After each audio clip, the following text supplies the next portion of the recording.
That's some audience, huh? All right. Yeah. All right, we're going to get to it. Everybody take your seat, relax. I know it's Friday. This is an exciting week. We discuss every single week when we start the show just how excited we are about the good news that comes in. Great news. This has been a great week for gamers, I believe, overall. I think everybody that's here right now is going to completely agree with me. By the way, speaking of everybody that's here, feel free to go ahead and tweet this out, share it out on social media, let everybody know that we are live. Tell a neighbor, tell a friend, tell a family member.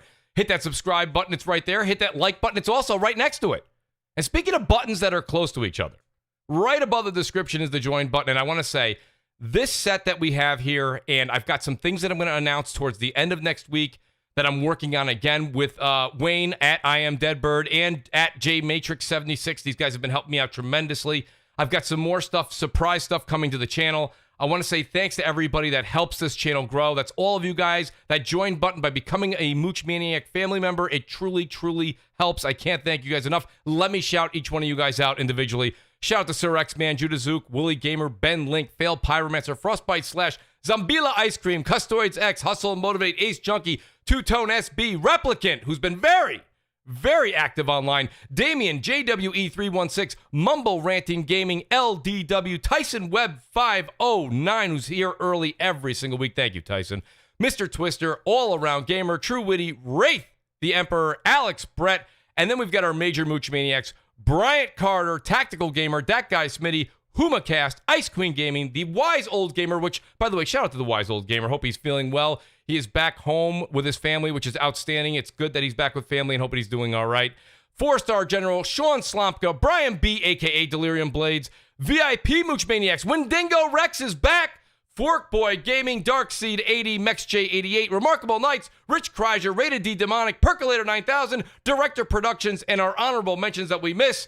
We missed you from last week already. The Great Space Cat, Audible Fart 507, Wilmy Hood, and the Forever Mooch Maniac, Longshot 316. Guys, we have an unbelievable show, and I got unbelievable special guests. I'm very excited. These are the Fridays I can't wait for.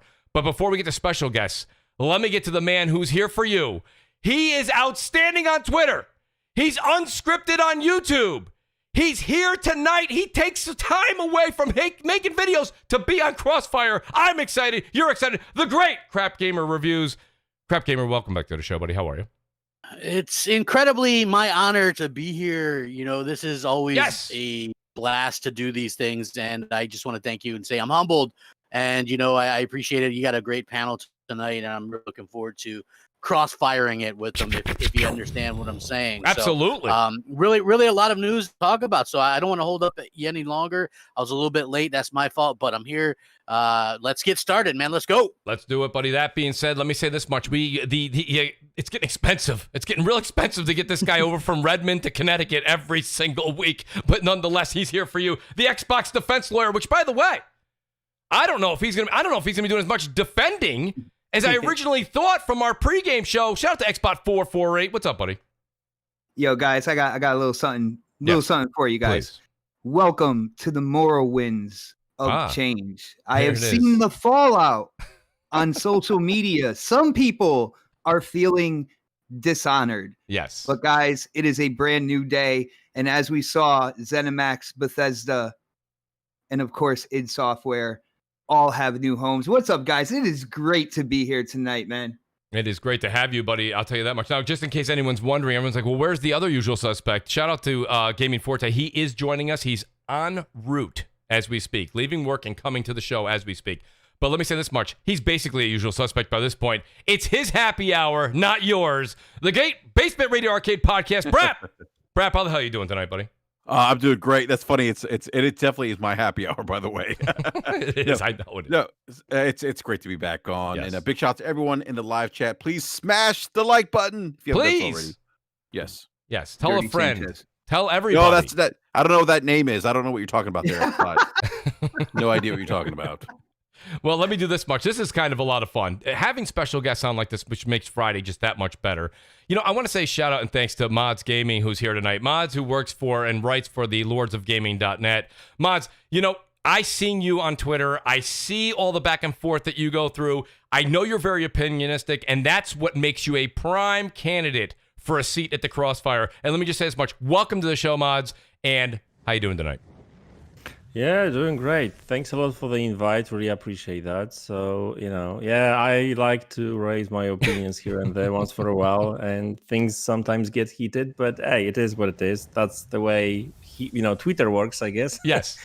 So looking forward to, to talk with these topics, really. So, yeah, let's go. Okay, mods, I appreciate you being here. And then a man who almost needs no introduction at all. I think he can just walk into a room and do whatever the hell he wants. He's the great Dreamcast guy. DC is back on the show. DC, you've been absolutely on fire. The channel's doing outstanding, by the way.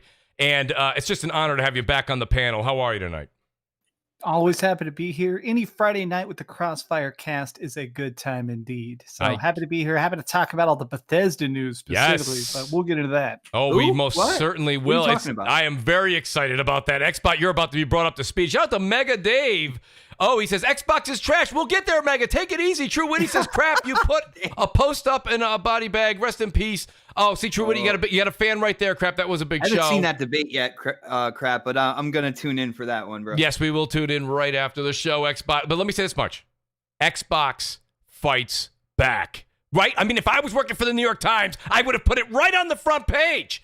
So let me start with this much. Let me start with the great DC here. Dreamcast guy, what do you think about this? We've got Xbox fights back. Will Microsoft Bethesda, will it bring them closer competing with PlayStation? And a lot of people go, they don't compete with PlayStation. I say bullshit. That is who they're competing with. That's who the mind share is with right now. What does this ultimately do? And the reason I'm picking on you, DC, first is you did an insanely great analysis of pros, cons, and in the middle. Okay, of the what can actually happen, and not to use a pun here, but what the fallout could actually be of this acquisition, because there are some good things and there are some scary things as we kind of go down this escalation of acquiring teams and acquiring talent out under one umbrella. Do you know what I'm saying, DC? Yeah, I mean, I think that this is showing that the biggest thing that Microsoft has is just billions in the bank. Yes. Like, seriously, Microsoft's, their net value is hundreds and hundreds of billions of dollars, literally. So I think that this is them really muscling their way in and saying, oh, is this the people that are making the games you love? Well, we can buy them. The showcase this week, I guess what kind of hit me the most was that it was so much developer excitement. The people that are making the Bethesda games, from Fallout and Elder Scrolls Online and Prey and everything, everybody seemed kind of happy to have somebody just paying your rent. Like, this seems like it is one of those deals where, like, Microsoft flew in with the money plane and said, hello, it's now raining cocaine. And they just basically said, we'll pay your rent as long as everything comes to Xbox. And to developers, that's what they want. They don't want to think about quarterly income meetings and how many loot boxes. I think they're kind of glad of, like, all right, someone else is taking over and now we can just make the games. And I think that this might work for them in 3 or 4 years. I don't think this is going to do anything major in the short term, but in the long term, I think this might make the console wars a bit more interesting this generation. Now, I like where you went with that. I need that soundbite, by the way. I need you to repeat that again off air so I can record that and use that as an intro. Bro. No, but I do like where DC went with that, and I'll open it up to everybody on the floor right now. Mods, if you want to jump in, go ahead. But I think he made an interesting point to say that, here we are, we're seeing a lot of electric. By the way, rightfully so. There's a lot of electric going on Twitter right now. Everybody's very excited. But they're like, hey, is everybody going to play Doom? Is everybody going to play Fallout? Is everybody going to play Morrowind? Is everybody going to play, Fallout 4? And it's like, okay, or Dishonored. And these are older games. So are they all at your access now? A lot of them were already in Game Pass, but there's more, and they're staying. A lot of them were in Game Pass, man. Actually, there's 20 games now. I would say at least 7 to 10 were in there prior. 7 to 10. Yeah. Morrowind was definitely in there. So was Fallout 4. So were a lot of those Dooms. Yeah. Dishonored. Wolfie was in there. Yeah, I mean, this isn't anything. That's what I'm trying to say. Like, don't get me wrong. I'm not trying to take the excitement away. I'm just saying, let's just put things into perspective. Well, Mooch, Go ahead. I mean, like, they don't have a brand new game, that just came out or something like that, or else that would be in Game Pass as well. When you're asking about what this move is doing, I'm letting you know exactly. I'm letting you know exactly why and what this is doing. Yes, it is bolstering Game Pass ridiculously. Bolster. All right. Yes, this is what's going on. everything that Xbox has is going into the subscription service. Yes. They are really aiming to make this service, and that's that's going to be the new games and the old games all put together. They are making this service to be the best subscription service in gaming, and that's the only one right now. But go ahead. Well, that's not true. I mean, that's not true. There's That's not Ubisoft. true. There's Ubisoft and all that. But that's PlayStation Now. PlayStation Now. Yeah. EA Play. But you know EA what? Play, yeah. So I mean, but when you think about subscription service and console gaming, like you think Game Pass first. Let's be real. So they are grabbing that mind share for that. Whether or not you like the idea or not, that's your own opinion. But that is the main reason why they did such a big acquisition like this. They're going to be self-propelled, and I mean, if need be, everybody has. And I want to say this. I want to give a shout out to Xbot448 who brought it up last week. I'll say this now because everyone's got short-term memory. No one remembers, but that's one of the things that I said when Game Pass very, very first came out. Okay, I said in order for this thing to be something that people would want to subscribe to, you need games day and date. And I mean third-party big AAA names. And here we are. You've got a big AAA developer that is now part, of Xbox Studios for all practical purposes. Those games are going to all be day and date. And just before we went live, I'll bring this up and just throw it in the air like a volleyball. You guys can spike it down. There's rumors now that you saw the Xbox Game Pass Twitter feed said something along the lines of giving innuendos and hints that we can possibly see Outriders maybe even coming to Game Pass day and date. That's the kind of stuff that makes me intrigued. It doesn't look like Outriders to me. You don't think so, Crap? What are you thinking? It mentions an anomaly, which would be Mass Effect. So that's what I saw. To me, anyway. Slow-Mo had mentioned that. Shout out to Slow-Mo Backslip. You may be onto something there, Crap, because the only thing is the anomaly is also the enemy target in Outriders. So okay, I mean it could be that. You're but, right. You're right as well. It could be either, but anomalies are, what you find in Mass Effect when you're searching the planets for minerals and stuff like that. Yeah, exactly. Well, Outriders also anomalies are main part of the anomaly is like main part of the story. So it can go either way, bro. I'm more inclined to think it's Mass Effect given. I would too. I think it makes sense. It does. Well, because the relationship right now they have. I was gonna say they have some kind of deals with EA, whereas Square. I don't really know that they have any kind of deal or whatever from old like old Final Fantasies and stuff, but launching Outriders day and date, I don't well especially because it's coming out in a couple weeks. I feel like legally by now they'd say something like, you don't do a deal this late. I'm sure they would have said it. Don't say that to Crap, man. It brings us back to Quantum Break real quick. Exactly. Don't do that. You don't want to mention that. I mean, listen, if people are already buying it and stuff, they would have to offer some kind of refund. True. So shout out to the great Paul Tassi from Forbes. Actually, that was the first thing he tweeted out when he saw all this, because he's doing a lot of articles on Outriders. And he said, geez, that's an odd thing if that ends up being the case. He said that would be great, but he said it would be odd because people have already started purchasing this game in pre-order. So, I mean, yeah, that's a fiasco, isn't it, Crap, to offer that? And there's already people that's been up for pre-order for at least a week or two now. So that causes a bit of confusion. But nonetheless, I think that Crap made a good point. And shout out to Slow-Mo Backslap. I did see him mention it on Twitter as well. But Mods, I want to get your take on this because I'm sure you've heard of all the opinions on the panel before, and I want to hear your opinion.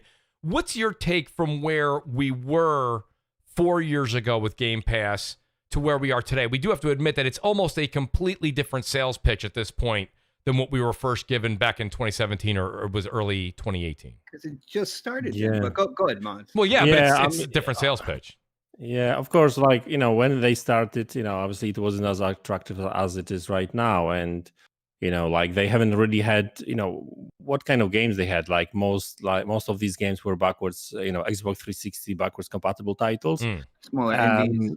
Yeah, a lot of indies. And now we are getting more and more, of these games. Now, obviously, in terms of first party content, we are getting more, but obviously the quality of these games, is not the greatest. So, when we start getting those games from these newly purchased developers, that's going to really change. So, Game Pass is getting better, and but it's actually funny that people say that, hey, it's all about Phil Spencer made it happen and that kind of stuff. I guess he did kind of sell it to Satya Nadella and that kind of stuff. But I remember that even prior to Xbox One actually launch, a Game Pass was a thing back then. They were planning to do that like for a very long time. Maybe that was kind of postponed a little bit here and there because of all the Xbox One issues and the bad launch and stuff, right? So who knows, right? But it fits perfectly into the Microsoft strategy. If you look what they are doing, they are really service-based company, right? They are not necessarily about selling consoles. They are not necessarily about selling hardware overall. It's all about the engagement and number of subscriptions and that kind of stuff. So this is what Satya Nadella actually loves to see, and I bet that when Phil Spencer presented him with an idea of Game Pass, hey listen, there's this Game Pass thing, it's we will make people subscribe and that kind of stuff. So that was like that perfectly fit what Microsoft has been doing for the last couple of years, right? I mean, who is buying like Office right now, right? Everyone is just subscribing to it right now, right? Yeah. But generally speaking, I think that like it's Game Pass is just getting better and better, and obviously they need more content. That's why they bought Bethesda. Obviously, I'm sure we'll talk about that even more in the later on. I mean, the difference is big, when you compare it to what it was 4 years ago and now, because there's just like a lot of games. Yeah, but they still need, because they are right now at like 15 or something, but I think they really need to make that even more attractive to really, like, if you look at Disney, for example, like they went from 0 to 100 million in like what, couple of years, like 3-4 years or something. Yes, maybe even quicker, right? So they need a lot of content. They need a lot of content quick. So the real question is when they going to start dropping those new games, because all these old Bethesda games, these are great. I mean, there's some games that I haven't played either, but we need that new content, and they better start announcing those quick. Mods, real quick, when it comes to the Disney analogy, I think one of the things that really kind of blew up when it came to Disney is popular in many different genres, all right? Because, you have Marvel with the superheroes, and then you have kind of like your family movie sets, and then you have your cartoons, and, down to your Disney Channel kind of like half-hour cartoon type situations as well. So they were popular in many different genres, and they had the library to throw that into Disney Plus. So this way, all the fan bases for all those different genres, they're like, oh man, we might as well get Disney Plus on that. When it comes to Game Pass, 4 years ago, it was in its infancy, and you heard them talking about how they were planning on growing it and becoming the quote unquote Netflix of gaming and stuff, but you don't really know that at the beginning. You get the smaller titles, you get the backwards compatible titles, you get the indies, you find gems in there that you wouldn't have necessarily played if you had to throw down that $20 or $30 or whatnot. And that's what caught me in the beginning. Like there was a couple games that I'm like, all right, this is cool. I'm not paying a lot of money, and they're going to grow it out. And as you can see, they are definitely growing it out. They're not just growing out Game Pass, but because of Game Pass, they are building a huge first party studio. Yeah, stable, right now Xbox is Xbox Game Pass basically, right? It's not about that's totally different approach to PlayStation, and I love obviously I get that they compete with PlayStation because they are their main competitor right now, right? That's right. xCloud is cool, but it's not there yet. Let's face it, it's a song of the future, really.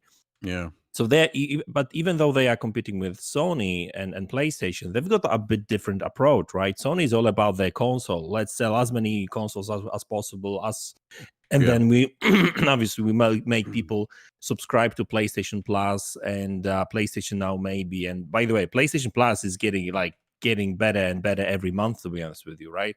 I'm actually Yeah. thinking to subscribe me for a year now, to be honest with you, because they've been adding more better and better games. But but they've got like different approach. They are all about this service, Xbox Game Pass, and everything that they do is with the Game Pass in mind, right? I mean, like the platforms like PC, Xbox consoles, and tablets, iOS devices, Android devices. These are all devices that will just run Xbox Game Pass, right? It's all about Game Pass, right? So yeah. No, just different approach. I do want to bring up one. There's a few caveats that come off of this. This isn't just the great that we have these games now and we see the future of Bethesda or ZeniMax, if you will, with Microsoft. But like I said, I noticed that I was thinking about it. I've been thinking about it. I saw DC did it in his video. But Brap, go ahead. I'll ask you this. I'll start with that, and then you can go into your own rant. But what about this? Well, no, and a rant's coming, right? Absolutely. I hope so. Hello, Governor. Governor, I do want to ask this question, though. What is the fallout, if you will? And again, bad pun, but I'm just trying to say here, if you see that Microsoft then picks up another big company, this is an issue, and we discussed it in depth in the past 2 weeks. Microsoft is already kind of a bit guilty for not having their finger on the pulse of only the few companies they used to own, okay? They had a problem governing those, right, or taking care of those. Now you expand this out, and, thank God there are some outstanding people that work over at ZeniMax Bethesda Works.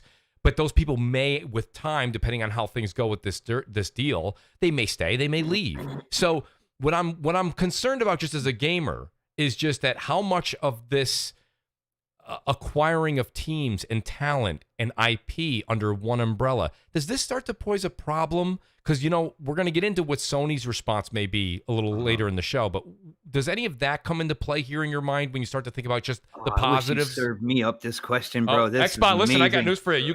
You can go on right after Brap. Yeah.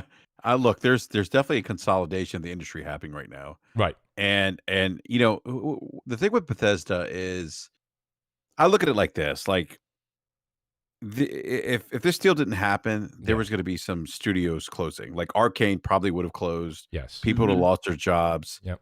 Sad but true. Yeah. True.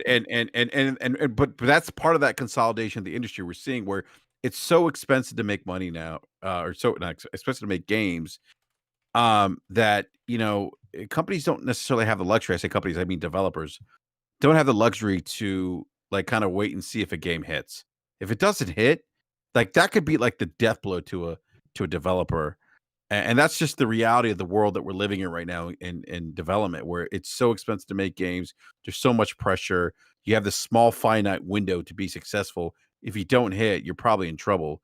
And you look at Arcane Studios. Like I'm a big Arcane fan. Love Dishonored 2, great games. Yes. But no one played them. And Prey. Like Prey was a great game, and nobody played that at all. And like Microsoft kind of saved the day.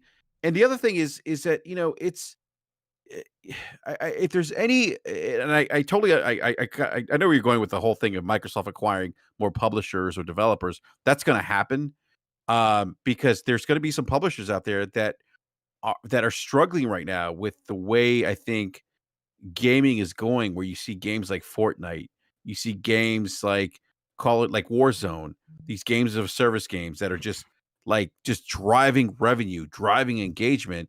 And that old model of making those single player games might not work for some studios per se, right?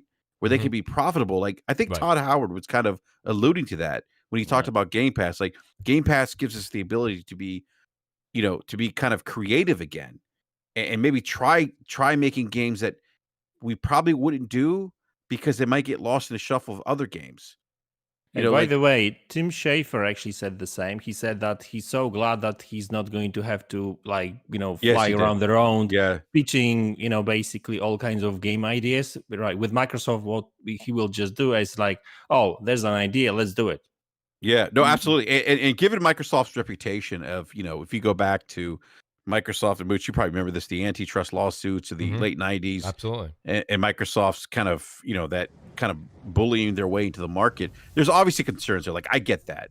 But at the same time, as a gamer, I'm like, well, if they could save an Arcane, Can I just bring one thing up real quick that goes with this? And this is what Mads was just talking about too, is, we sit there and we talk about Tim Schafer and having that creative freedom.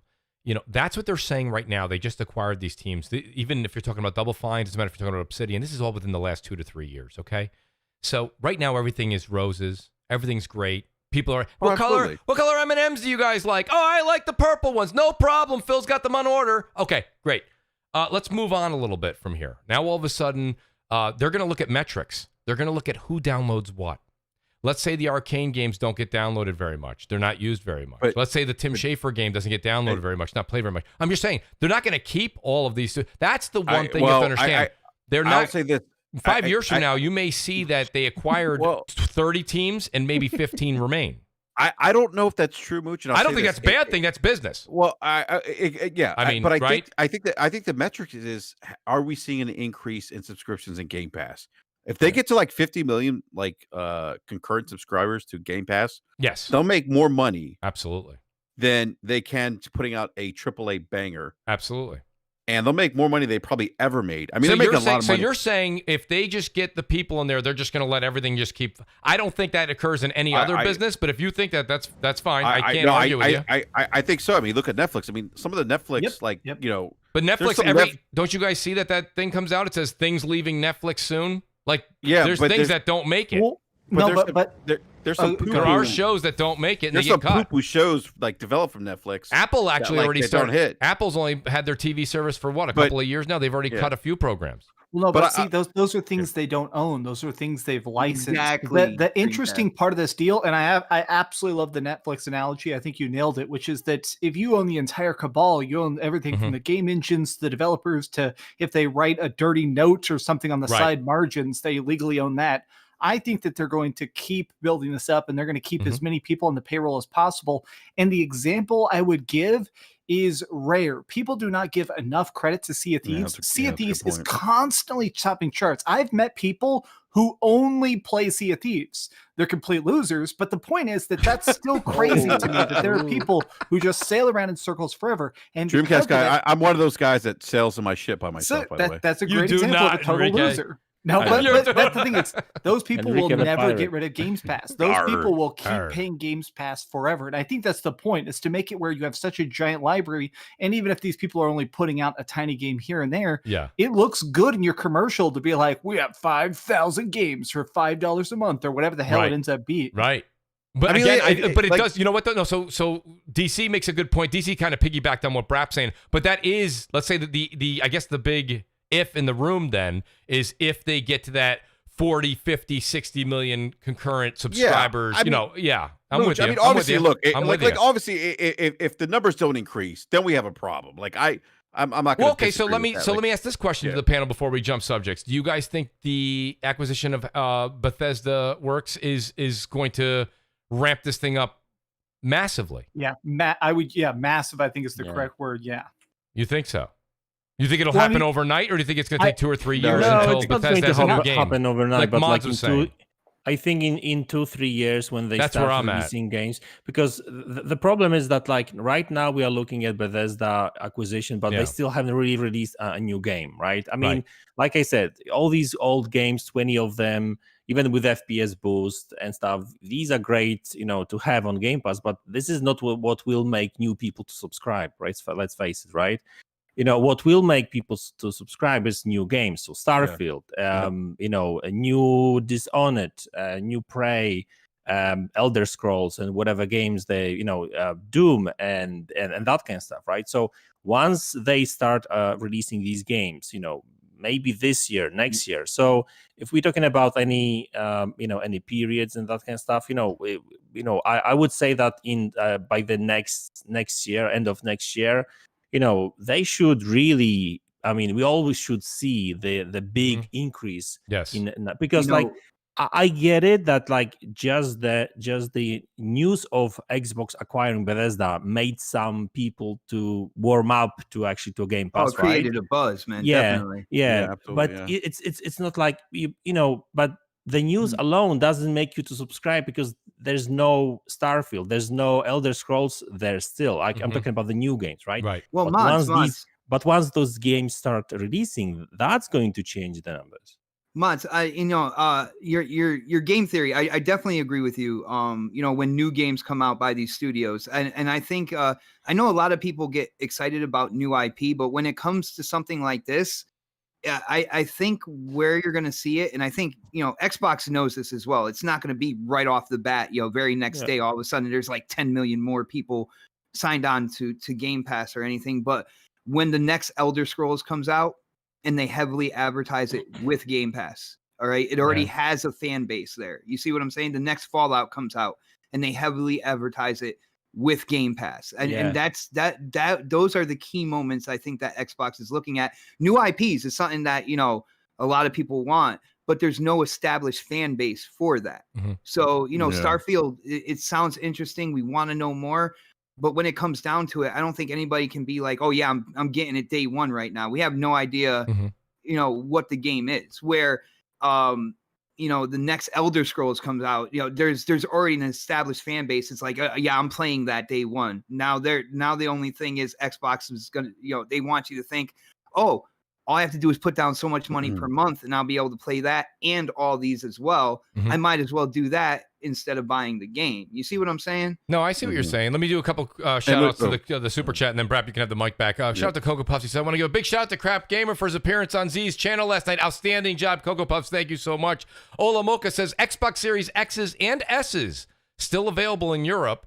Glinter says, I like Bayonetta, but I'll never buy a Switch for the sequel. I think Sony diehards will play Bethesda on PC or move on. That's interesting, Glinter. We're going to find out if that's true or not. Optimus Code, the great Optimus Code in the chat. He says, gaming from the inside out, he says, Enrique is a chump. Kick him off. Xbox got no games. PC got no games.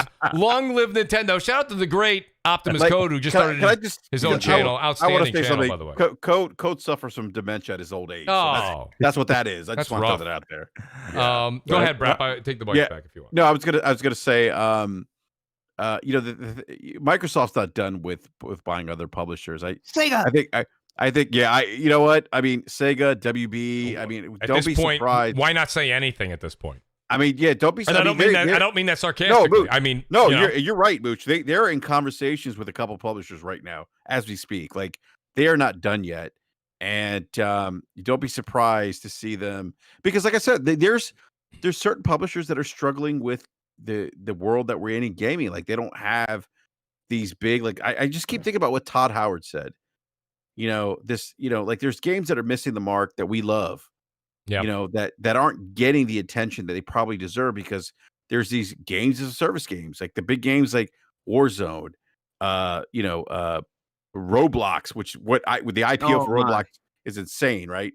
I mean, they're valued at what, 40 something billion now? 45 billion. I mean, insane. Yeah. So I mean, like there's a consolidation that's happening, and I think this is kind of the new norm. It's weird for. It's the gaming world we live in. And, when you got served up that question, I was like, man, because that's exactly what it is. So, Xbot, it's changing. Like you've been gaming a long time, right, Xbot? Yeah. Like it's changed like how we grew up gaming. Like it's dude, what Xbox is doing, they're taking the games as a service and they're making a service of games. What I find interesting though, okay, is this, and you guys just said it a moment ago, and DC crap mods, hear me out for a second. Like, when we're talking about the real money makers, we're talking about Warzone, we're talking about Fortnite, we're talking about Roblox. These are free-to-play games. These are games that are not on, or never probably will be, a part. They don't need to be a part of Game Pass. They don't. So my point being is that when you say, Brap, this is different than how we grew up playing games. All right, we were literally in the generation where you had to physically go to the store, purchase the actual cartridge, and then come home, or the disc, depending on what era you grew up in, okay? Right, Babbage's, absolutely. But my point being is now I've got kids. I know people have kids. They're not clamoring to PS Now or Xbox Game Pass. They are more than content playing Warzone, Fortnite, Roblox, fill in the blank. And that's the thing I'm trying to say. This massive exodus that we think everyone is going to do, I'm just sitting here saying, listen, I understand what you're saying. I'm of the era that you guys are selling it to. I'm buying in. But I'm wondering if the youth that we claim is supposed to just fall in line with this new era. I think they, Mooch, I equate this back to, and And big shout out to the Ashley Luca, because I always say this. I was an Xbox Live beta tester. She always makes fun of me. I love when you say that. Yes. Yeah, no, because I was. I mean, I was. I believe you. I believe you. And remember, like the OG Xbox came out, and I'll say this: like, to credit Microsoft, they've always been kind of ahead of the puck. Like they kind of know where the puck's going per se in gaming.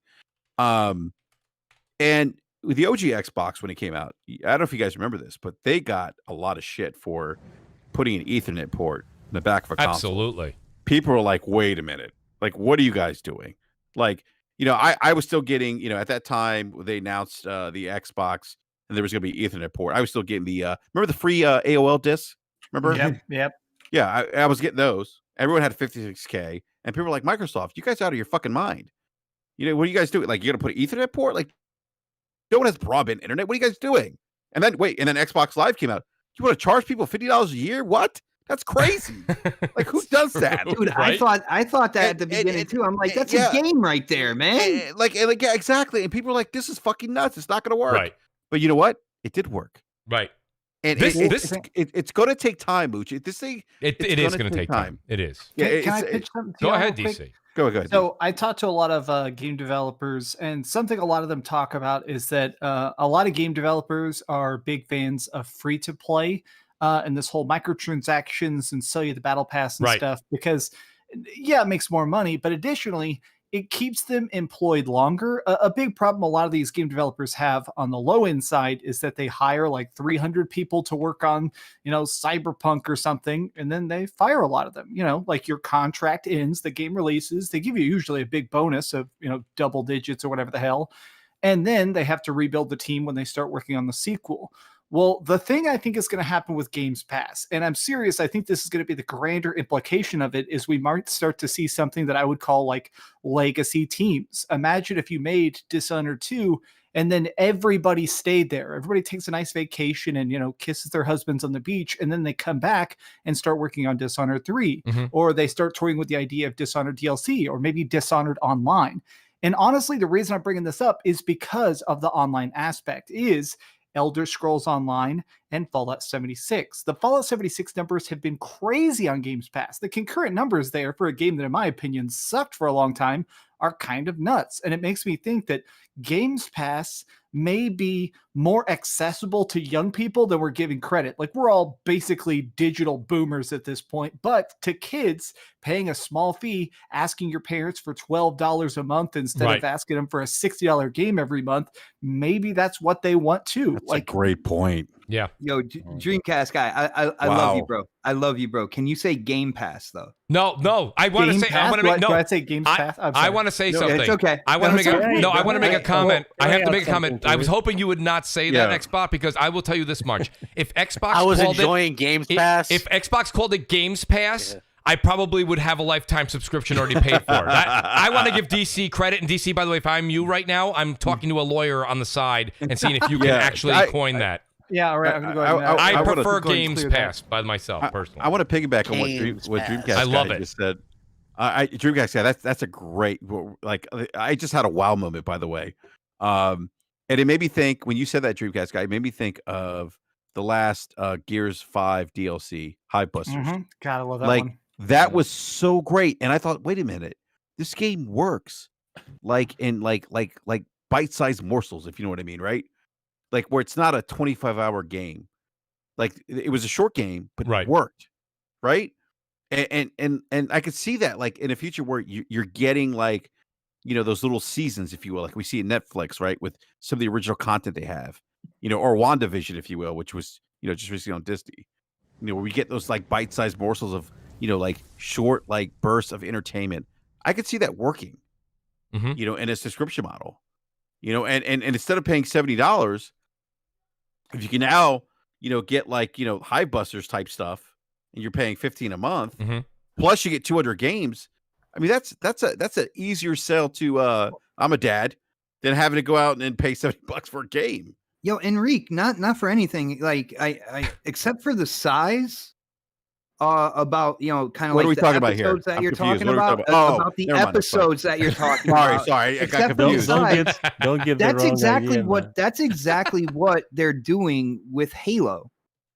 When Halo Infinite comes out, you're gonna have this arcing story that you're going to get the beginning, middle, and end to. But it there's does an arc. there's an overarching story of kind of like the war with Cortana and everything like that they are going to come out with, another chunk of story content that's going to have its beginning, middle, and end instead of coming out with another sequel. So they're already thinking that, but they're thinking that maybe not as small as you're talking about, but I think other studios will actually come out with content exactly how you're talking. And I think that having all of that in there, your single player, your multiplayer, your games as a service, those smaller episodic games, those bigger episodic games as well, I think that is going to be the catch for a lot of gamers to stay with Game Pass. You see what I'm saying? And I think that's what Xbox is hoping, and that's why they kind of put all their chips into that basket. I also wanted to add something to what DC said, because he said that they want to keep all these developers so they don't fire them, then hire them again when the new project starts, right? What the stream they made yesterday or 2 days ago, it was actually interesting that they were talking about the fact that all these Bethesda studios were kind of helping each other with their projects, right? Yes. So it's actually interesting thing because obviously when you finish a project, right, it's completely done, most of the team has nothing to do because they have to there's a pre-production, they need to figure out what they're going to be doing and stuff. You will send some people on PTO and vacations and to enjoy their family time for a while, but then before the new project properly kicks in, it takes time, so these people can actually help out with other projects in other studios. And when you've got all these developers, COVID-19 made a lot of developers to search for support studios and that kind of stuff, right? So when you've got this big family of developers, they can help each other out. And even recently we've seen that Coalition was helping out had to work on Halo Infinite apparently even, right? So just wanted to add that as well. Mods, I like where you're going with that because you're giving me a chance to say one of my favorite things about this acquisition, and it's what Phil Spencer was talking about in the roundtable, the IdTech engine, and how Phil was talking about other first-party studios being able to use that engine, and how Bethesda is usually really kind of like closed door about other studios coming in using that engine, but now with them all being under one umbrella, can you imagine with all the newer studios and the studios that have been with Microsoft for so long having the ability to build a game on IdTech? I am completely excited. I can't wait to see what type of games will come out of using that engine in different ways, man. I kind of want to segue what you were saying there too, Xbox, because I do want to get into what Phil was talking about. I just want to quick couple super chats here. Shout out to Z Blackrider who's here. He says Code is a troll, so shout out to Z for calling out Code. Martin D. Sandozeki, by the way, great name, by the way. He says, Crap, you're the champ. The way you destroyed him yesterday was great. It was epic. Great show, Mooch. Thank you, Martin. This had to be killer, man. I gotta check this out because that's all I've seen, since yesterday, man. It was very good. TrueWiddy says here, he says, I am not an Xbox fan, but I say competition is good. I love Bethesda's Western RPGs. I would never have gotten an Xbox this gen. I'm considering it now, not Game Pass. Okay, so shout out to TrueWiddy, who's very... Now, here's one that I think that you guys have to let resonate for a second. Let this one sit. MexJ88 makes a hell of a point. He says, okay, so we're okay with monopolies now. Consolidation isn't what's happening. It's Microsoft creating a monopoly by buying and gatekeeping games. LOL. Now, maybe a bit of that he's being sarcastic. Well, I think when it comes down to it, you look at the gaming industry and you look at how many development teams are out there, how many studios and stuff like that. And of course, I think the finalization in Europe and the United States was the governments looking in on whether or not they are creating a monopoly. And when they signed off, they're like, no, it's good. There's still competition here. They're not. That's when the deal was finalized. So I think because of how gaming is growing and how every day there are more and more studios. Now, you talk about veteran studios and, they Microsoft has a lot of those now. You know what I'm saying? Studios that have been around for a while made quite a few games, made franchises. But when you look at it as a whole, there are so many development studios out there that I don't think they could have put that moniker, they could have put that title and stated that they are monopolizing the industry. Okay, well, here's what I want to do. And the other thing I was going to say is, if Brad. you're worried about Microsoft, change the subject slightly though. Yeah, I was going to say, but like talking about monopolies. I mean, how about Tencent? Tencent's trying to buy Take-Two right now. I mean, like, oh my god, that'll be so bad. Yeah, like Tencent is super aggressive right now. I think Microsoft might be the least of our worries if you're worried about monopolies. Well, I think if we're talking monopolies, I think they're both juggernauts at this point. So I mean, they are. They can both. That's Clash of the Titans right there in the bankroll. It just to what Xbot said real quick.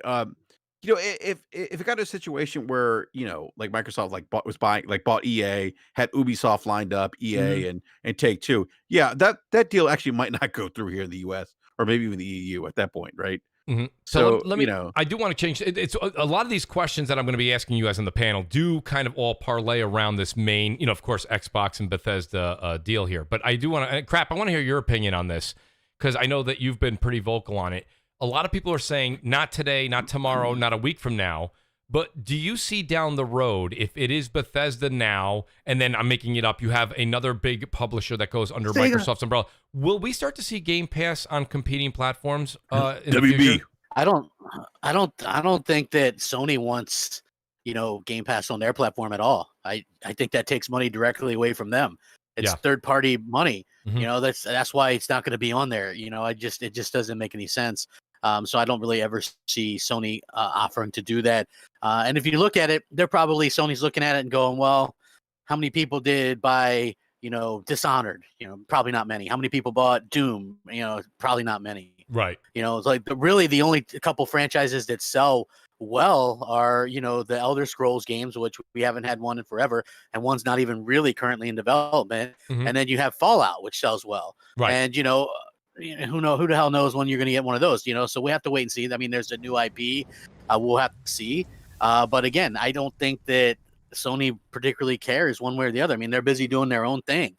I see them probably not too soon from now announcing a complete restructure of their PlayStation Now, because unlike Game Pass, they said they are, right? A lot of people really look at PlayStation Now and they look at it as, oh, you have to stream all that stuff, right? Because that's what it originally was. That's right. Okay. Instead of, you can download over 450 games, right? Mm-hmm. And if you get it, there's like, I think over 700 games in that service.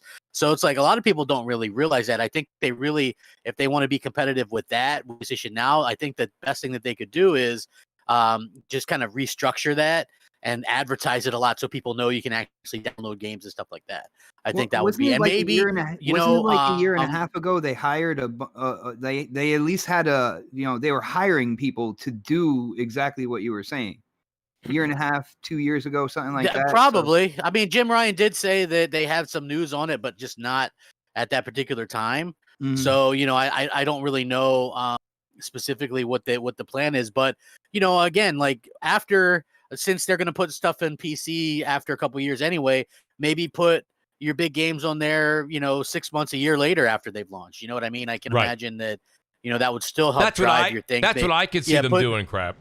Yeah, like I do agree with maybe put the smaller stuff day and date, like man, like I don't want to say Returnal, but like Kenna, like that's not theirs necessarily, but if you could get something like Kenna day and date on PlayStation Now, you know what I'm saying? Which, like, listen, believe it or not, Little Nightmares 2 made the top 10 NPD. That could have been like a huge thing, like on going in. It doesn't even have to be first party, right? Just if you put stuff like that, that's I think the biggest difference between PlayStation Now and Game Pass is adding a lot of like these indies and smaller titles day and date. Mm-hmm. And I don't think PlayStation Now does that. Right. So they don't have like that particular type of situation. And I'm not even talking about the big AAAs because we all know Xbox hasn't released a big AAA in 553 days. True. So those aren't going into Game Pass. Yeah. Those aren't going into Game Pass over the last almost 2 years anyway. So, the big difference right now that I can see is that they're getting these smaller AA titles that are going in there day and date, and people are really kind of flocking to that. You know what I mean? Now, and they get the hype. Like, bravo to Microsoft. Look, competition is great. The best thing that Microsoft could have done was exactly what they did. Come out and pretty much as clear as day say, hey, these games, if you want to play something, we got a console for you, or, you got to play something, you got to play it on Game Pass, right? I mean, that's the best thing that they could have done, because that's going to make people kind of realize that. And I said it. I was like, look, it seems pretty crystal clear. Not much wiggle room. If you want to play these games, get an Xbox or a PC. It's like that's all there is to it, folks. Like, it's funny, crap. People need to hear you say that again, because you've been saying this for a very long time. That was a big move. That was a power move by Phil, and I think that's one of the things that we got to kind of again, we can segue into it. Guys, I know we were just bringing up. If you guys want to talk about that skin for your Doomslayer is amazing, by the way. That is a cool skin. Yeah, that's actually pretty badass. I was looking at that. I'm for real. That is nice. Where do I get that, Mooch? It was the what is what the hell ultimate game is this? This is Doom Eternal. Yeah. I got the ultimate. Yeah, see, I never edition. even played it. Like, I owned it. I owned it. Like, oh my god! I know. Listen. I know. Like, Microsoft, like, they did a really, really good job. They've got a lot of momentum. Like, it's hard. Like, I know people go, man, crap's trying to sneak back in. When have I not been just like, I have an Xbox. I'll be damned if they start getting good games, if I'm going to miss out on that after how vocal I've been about how shitty they've been, right? So I'll be damned if I let someone keep me away from that. So anyway, aside from that, like, for me, this doesn't really do much for the next 3 years anyway. It's like, I'm very much on that kind of thing. Like, this is great news. And they put 20 old games on there that you could probably buy for less than $100 combined. Right. But, again, like, for me personally, if I really wanted to, like, the thing that I noticed that was kind of hypocritical was a large contingent of Xbox fans are now like, I'm going to play Dishonored. I'm going to, they suddenly became Dishonored fans or Prey fans. Yeah. These games were always available to you. You chose not to play it until Microsoft bought it. And you can't even bring up price, because I can tell you right now, I bought a physical copy of Dishonored for like $3. Yeah. Okay. Like, these games are not expensive. So it's really a lot of like, tribalism and fanboyism going on. They're only buying these games because Microsoft is the owner of them right now. And I always find that to be just a little bit ironic and kind of funny. Like, good, but still, it's just like, at least recognize that that's what's going on. You know what I mean? Like, you could have always played these games. It's always. True, but I try and give people credit. Like my thing is, if it takes somebody 100 years to come to the correct solution, but they come to it, I mean, yeah, we can totally see these guys were morons for the past for not playing it sooner. But if suddenly they want to pretend, oh, I've always loved Dishonored, you know what? Run with it, buddy. Enjoy it. Play it right today and pretend you've always been a fan. Like, I guess I can't hate on the fair weather fans as long as they still eventually come around to the actually good hidden gems. Like, the amount of tweets I've seen, I'm obsessed with Evil Within to the point in which I actually went there and played the demo of it like 3 months before it came out. I got a chance to play like 3 hours of it and stuff. I met Shinji Mikami, the director. I mean, obsessed with freaking Evil Within. So suddenly seeing all of Twitter discover it like it's this brand new horror game, I don't care how wrong they are in the past. They're playing it now. I don't care. Wait, can I ask you a question real quick? So Evil Within 2, I've beaten twice. I beat it through twice. I absolutely loved it. The first one, I had just a bit of a hard time, and maybe it's a me problem. I didn't give it enough of a shot, but the mechanics were so slow and so hard. That was what led me to not, and listen, you say this all the time on your videos too, DC. The tank mechanics in Resident Evil games are just atrocious at times, but Evil Within, the original one, was pretty rough to play, I thought. Yeah, it was Resident Evil 4 too. So if you love Resident Evil 4 and you played it recently, you're going to slip right in. But yeah, freaking Evil Within 2 is Evil such Within a 2 giant was leap. so good. The fact that it's the only time I've ever seen somebody even attempt open world horror. Like, it's crazy to me that you have this whole city filled with zombies and stuff. It's like, damn, this is so good. So I'm glad that people are playing it now. Like, oh, have you guys heard of this Evil Within? And I have to be like, yes, I heard about it years ago. Years ago. Where you been? Now, see, I know Mooch was a big Evil Within fan. Yeah. I started it, but then the borders really kind of it wasn't my thing. So I didn't get very far into it, and I never bothered with the sequel. Like, I'm one of the people where Bethesda games, last one I beat was Skyrim on the 360. So, I started Doom 2000. Yeah. So one game I started Doom 2016 back in the day. I recommend people but play crap. I even recommend you play because we talked about Doom, it on MNC. Doom was amazing. I would all the say way to the end, man. you would like. I mean, I and don't get me wrong. You guys. Are you guys guilty of this too? Have you ever gotten to like 75, 80% through a game and then you just didn't finish it? Are you guys guilty of that? Like I am. Yeah. Dude, I do that all the that's- time. I bet That was- Yeah, I've been there, man. That's me with Prey. I got so far with Prey and I loved it, and then I just put the controller down and I played something else and I didn't go back. And there's no logical answer I Mooch, have for you.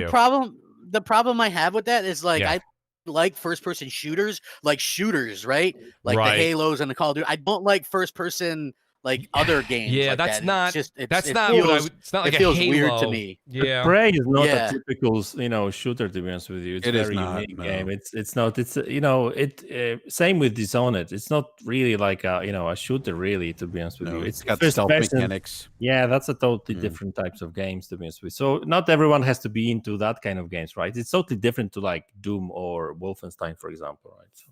I've always had a theory because I've heard that from a lot of people. My theory is that a big part of video games is imagining what's going to happen next. I Mhm. can't imagine what the next boss is going to be. I have no idea what the next level is going to be. And sometimes as you get towards the end, you get bored because you can kind of see how it's all going to go. At that point, when you stop seeing new enemies, Mhm. it's just like extra armor on the Doom guy Yes. or whatever. Yes. It kind of becomes stale. So even if you're still having a lot of fun, since it's not stoking that imagination button in the back of our brain, it turns us off. Because I had that with RPGs. I'll play like 150 hours of an RPG, and the last boss is right there, and I'm like, I'm Yeah. good. Yeah, me too. That's my case with Prey. Yeah. I'm so far. Well, in well, it. I gotta be honest. Listen. When I played, I was just gonna say, Mooch, you sold me on Doom back the 2016 one. Yes, I love right? that. And I played it, and it had some of the best movements that Yep. I've ever played and the best gunplay that I've ever played. But I started playing. I think I put 6 hours into it. Yep. The story was shit. The story was absolutely garbage, Mm. and I'm like, I just couldn't get involved in that. I just couldn't really Yeah, picture myself playing it for I'm not another playing Doom 5 or yet. 6 hours. Whatever I'm definitely it was. not playing Doom for the story. You're right there. This is not. Yeah, it's more just the outstanding. It's the fast motion, And that's just something gun for mechanics. me personally. Yeah. And the same thing with Wolfenstein. Like the first Wolfenstein, Yeah. I put like probably 5 or 6 hours into it. I like, okay, this is okay. But then I just started getting kind of really repetitive. It And got repetitive. like The story I wasn't a thought was big- decent in that one. Crap. What do you think? I mean, the story I thought was all right. in Yeah, I Wolfenstein. liked the story, but it was like I think wasn't that the one you needed health packs and stuff? I'm not real big on shooters with health packs. I don't know. Just like that's just a me thing. It's I kind know of people are just gonna hate and be like, "Oh, he's just making up excuses." But I gotta be honest, like the health pack thing, I'm not a fan of that. Like in games and in shooters and stuff like that. Man, let me go hide behind something and get my health pack. I don't want to mess with health packs. Oh, okay. You don't like. Yeah, that's Doom in a nutshell as well. You have to run around and grab health after you defeat enemies. It's that fast pace. Well, that's a little bit they're easier. You encouraging- shoot shit and then you run through it. Yes. Yeah, Yes. yeah, you run through it. That's a little bit different. They're encouraging fast-paced motion, which is what they want you to do. If it's a take-cover situation, you'll lose a lot of the theme behind Doom, especially. And I think the same thing goes for Wolfenstein. Let me read a couple super chats here, guys. Then I do have a Wolfenstein. Wolfenstein. Did I say Steen? Yeah. Damn it! Yeah, you did. It's Stein. I keep saying Wolfenstein. Steen. Stein. Maybe mods can help us Stein. with that. Is it Steen or Stein? Stein. I think Stein. I mean, it's from German, so I guess But yeah, Well, we would have to. It is Stein. It's Stein. It is but Stein, it's right? Stein, yeah, I Yes. think so, Yeah. I keep saying Steen like Berenstain. Bears. No, apparently not. Right? Okay, thank you. Appreciate you guys partaking I with got that that, with Mooch. me. I Thank you. got that. Yes. Shout out to We Glitzer and the. we gotta ask Alex Battaglia of Digital Foundry. He's German, so That's true. Oh, is he? We should ask him. Yes. Mods, Zen. reach out to him, and you and him, please join us on the show next week. That would be great Yeah, if you no could do worries. that. That would be Glitzer in the great, super chat says Microsoft saw Disney buy ABC, ESPN, Lucas, Marvel, 20th Century Fox, Hulu, etc. Monopolies are obviously okay today. Glitter's saying that just seems to be that everybody's buying in on it. Viper XT comes out and says, "How does it go from Xbox has no games to Xbox is a monopoly?" Well, Viper, you gotta kind of it's got its ebb and flow, right? You got to kind of follow along here. They're far from a monopoly. It's not a monopoly. No.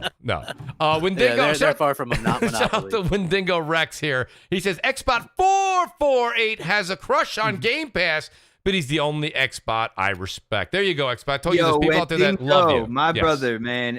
When it comes to Game Pass, it has saved me a ton of money on purchasing whole games, but still Yes. playing a ton of them. And shout out to you, brother.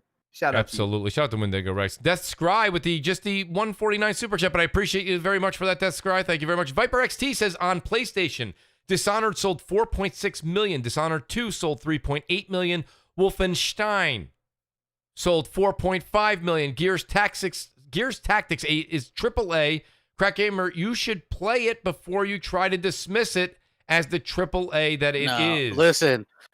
No matter how much you spend on super chats, it's not going to make Gears Tactics AAA. It looks like a goddamn phone game. I'm sorry. It's not a AAA game. No matter how. And let's just be like, just let it be. Like in a few years, Microsoft will be ready with what people like Avowed, Fable, Halo. These are big AAA games, man. Yes. I'm sorry if I don't consider a fucking tactical thing made by Splash Damage to be a AAA, but that's, you can have a different opinion than me, and that's fine. As for your numbers, I'd like to know where you got them because, hopefully you do understand that a place like VG Charts just completely invents their numbers. They're not legit numbers at all. You know what I like, you crap? One of the things you do is you have this way where you're speaking calmly, you're saying factual statements, but it still feels like you're yelling at me. And it always cracks me up where you're like, hey, buddy, I really appreciate these super chats. And that game looks like a high quality experience.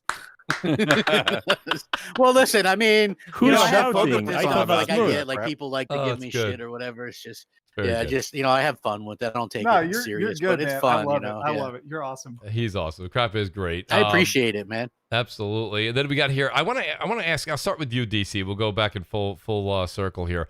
What games will be held exclusive to Xbox PC moving forward? And primarily, let's talk about Starfield because we were talking about this in the pregame lobby before you actually joined, DC. Where is it when we're talking about Phil's quote? And I can look it up in a moment here. Pardon me for not having it in front of me, but when we see how he said contractually obligated games will be filled, and things that are kind of, and he said, of course, there's other things that are going to be out there that still have contracts and kind of handshakes out there for competing platforms to be able to play Bethesda games. But he said primarily they'll be only available and exclusive to where Game Pass is. So let's start with Starfield because there are strong rumors now coming from many people that this game could come as early as end of this year. If that's the case, let's be honest, this game, if it is coming out in 2021, has already been developed for the PlayStation 5. So in this case, would that be one of the contractual agreements that's already in place, and a game like that would still end up on a PlayStation or a competing platform?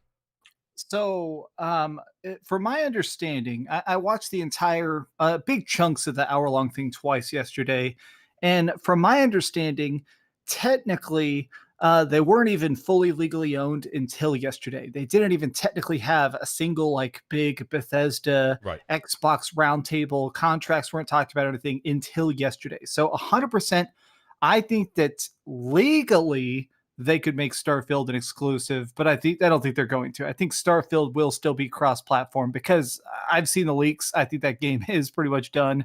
I'm quite certain it's coming this year, but everything going forward, I 1,000,000% believe is going to be exclusive to Xbox and PC.